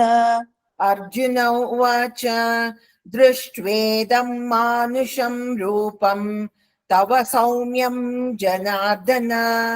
ಇದಾನೀಮಸ್ಮಿ ಸಂವೃತ್ತಃ ಸಚೇತಾಃ ಪ್ರಕೃತಿಂ ಗತಃ ಇದಾನೀಮಸ್ಮಿ ಸಂವೃತ್ತಃ ಸಚೇತಾ ಪ್ರಕೃತಿಂ ಗತಃ. ಇದಾನೀಂ ಅಸ್ಮಿ ಸಂವೃತ್ತಃ सचेताः प्रकृतिं गतः। ಈ ಭಗವಾನ್ ವಾಚ 52ನೇ ಶ್ಲೋಕ. ಸುದುರ್ದರ್ಶಂ ಇದಂ ರೂಪಂ ದೃಷ್ಟವಾನಸಿ ಯತ್ ಮಮ ದೇವಾಃ ಅಪಿ ಅಸ್ಯ ರೂಪಂ ನಿತ್ಯಂ ದರ್ಶನಕಾಂಕ್ಷಿಣಃ. ಶ್ರೀ ಭಗವಾನ್ ವಾಚ ಸುದುರ್ದರ್ಶಮಿದಂ ರೂಪಂ ದೃಷ್ಟವಾನಸಿ ಯನ್ಮಮ. ಶ್ರೀ ಭಗವಾನುವಾಚ ಸುದುರ್ದರ್ಶಮಿದಂ ರೂಪಂ ದೃಷ್ಟವಾನಸಿ ಯನ್ಮಮ. श्री भगवानुवाच सुदुर्दर्शम् इदं रूपं दृष्टवानसि यन्मम. देवा अप्यस्य रूपस्य नित्यं दर्शनकाङ्क्षिणः. देवा अप्यस्य रूपस्य नित्यं दर्शनकाङ्क्षिणः. देवा अप्यस्य रूपस्य नित्यं दर्शनकाङ्क्षिणः. न अहं वेदैः न तपसा न दानेन न च इज्जया शक्यः एवं विधः द्रष्टुं दृष्टवान् असि मां यथा. नाहं वेदैर्न तपसा न दानेन न चेज्जया. नाहं वेदैर्न तपसा न दानेन न चेज्जया. नाहं वेदैर्न तपसा न दानेन न चेज्जया. शक्य एवं विधो द्रष्टुं दृष्टवानसि मां यथा. शक्य एवं विधो द्रष्टुं दृष्टवानसि मां यथा. शक्य एवं विधो द्रष्टुं दृष्टवानसि मां यथा. 54 ಭಕ್ತ್ಯಾ ತು ಅನನ್ಯಯಾ ಶಕ್ಯಃ ಅಹಂ ಏವಂ ವಿಧಃ ಅರ್ಜುನ ಜ್ಞಾತುಂ ದ್ರಷ್ಟುಂ ಚ ತತ್ವೇನ ಪ್ರವೇಷ್ಟುಂ ಚ ಪರಂತಪ. ಭಕ್ತ್ಯಾ ತ್ವನನ್ಯಯಾ ಶಕ್ಯ ಅಹಮೇವಂ ವಿಧೋರ್ಜುನ. भक्त्या त्वनन्यया शक्य अहमेवं विधोऽर्जुन. भक्त्या त्वनन्यया शक्य अहमेवं विधोऽर्जुन. ज्ञातुं द्रष्टुं च तत्त्वेन प्रवेष्टुं च परन्तप. ज्ञातुं द्रष्टुं च तत्त्वेन प्रवेष्टुं च परन्तप. ज्ञातुं द्रष्टुं च तत्त्वेन प्रवेष्टुं च परन्तप. ಕಡೆ ಶ್ಲೋಕ 55ನೇದು. ಮತ್ ಕರ್ಮ ಕೃತೆ ಮತ್ ಪರಮಃ ಮತ್ ಭಕ್ತಃ ಸಂಗವರ್ಜಿತಃ ನಿರ್ವೈರಃ ಸರ್ವಭೂತೇಷು ಯಃ ಸಹ ಮಾಂ ಯೇತಿ ಪಾಂಡವ. ಮತ್ ಕರ್ಮ ಕನ್ಮತ್ ಪರಮೋ ಮತ್ ಭಕ್ತಃ ಸಂಗವರ್ಜಿತಃ. मत्कर्म कृन्मत्परमो मद्भक्तः संगवर्जितः. मत्कर्म कृन्मत्परमो मद्भक्तः संगवर्जितः. ನಿರ್ವೈರಃ ಸರ್ವಭೂತೇಷು ಯಃ ಸ ಮಾಮೇತಿ ಪಾಂಡವ. निर्वैरः सर्वभूतेषु यः स मामेति पाण्डव. निर्वैरः सर्वभूतेषु यः स मामेति पाण्डव. श्रीमद्भगवद्गीतासु उपनिषत्सु ब्रह्म विद्यायां योगशास्त्रे श्रीकृष्णार्जुन संवादे विश्वरूप दर्शन योगो नाम एकादशोऽध्यायः. अष्टमैषी समेत श्रीकृष्णाय परब्रह्मणे नमः. इति श्रीमद्भगवद्गीतासु उपनिषत्सु ब्रह्मविद्यायां योगशास्त्रे श्रीकृष्णार्जुन संवादे विश्वरूपदर्शनयोगो नाम एकादशोऽध्यायः. इति श्रीमद्भगवद्गीतासु उपनिषत्सु ब्रह्मविद्यायां योगशास्त्रे श्रीकृष्णार्जुन संवादे विश्वरूपदर्शनयोगो नाम एकादशोऽध्यायः. तार्किक सिंहाय कल्याण गुणशालिने श्रीमते ವೆಂಕಟೇಶಾಯ ವೇದಾಂತ ಗುರವೇ ನಮಃ. ಎಲ್ಲರೂ ಚೆನ್ನಾಗಿ ಪ್ರಾಕ್ಟೀಸ್ ಮಾಡಿ ಮುಂದಿನ ವಾರ ಮತ್ತೆ ಸೇರೋಣ. ಸರ್ವಂ ಶ್ರೀ ವಾಸುದೇವಾರ್ಪಣಮಸ್ತು. ತಮ್ಮಿ, ಹಾ, ಇದು ಈ ಸುದರ್ಶನ್ ಆಳ್ವಾರ್ ಹಿಂಭಾಗದಲ್ಲಿ ನರಸಿಂಹರು ಇರ್ತಾರಲ್ವಾ, ಹೌದು. ಅದು ಏನು, ವಾಟ್ ಇಸ್ ದ ಸಿಗ್ನಿಫಿಕೆನ್ಸ್, ಏನದು? ಏನು ಭಗವಂತಂದೆ ಅವತಾರ. ಬೇರೆ ಬೇರೆ ಇವರುಗಳನ್ನ ಸಂಹಾರ ಮಾಡ್ಬೇಕಾದ್ರೆ ಸುದರ್ಶನ ನಾರಸಿಂಹ ಐರ್ಬುದ್ಧಿ ಸಂಹಿತೆನಲ್ಲಿ ಬರುತ್ತೆ ಅವನ ಅವತಾರ. ಸುದರ್ಶನ ಅವತಾರದ ದಿನ ಅಂತಾನೆ ಒಂದಿದೆ, ಅವತ್ತಿನ ದಿವಸ ಅವರಿಬ್ರು ಜೊತೆಯಲ್ಲಿ ಮಾಡಿದ್ದು.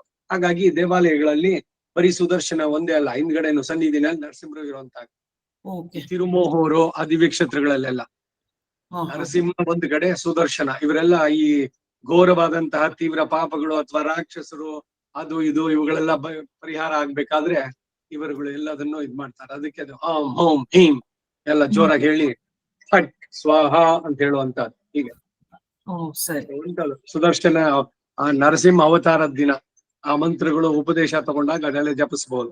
ಬರೀ ಸುದರ್ಶನ ಬೇರೆ, ಸುದರ್ಶನ ನರಸಿಂಹನು ಬೇರೆ. ಓಕೆ.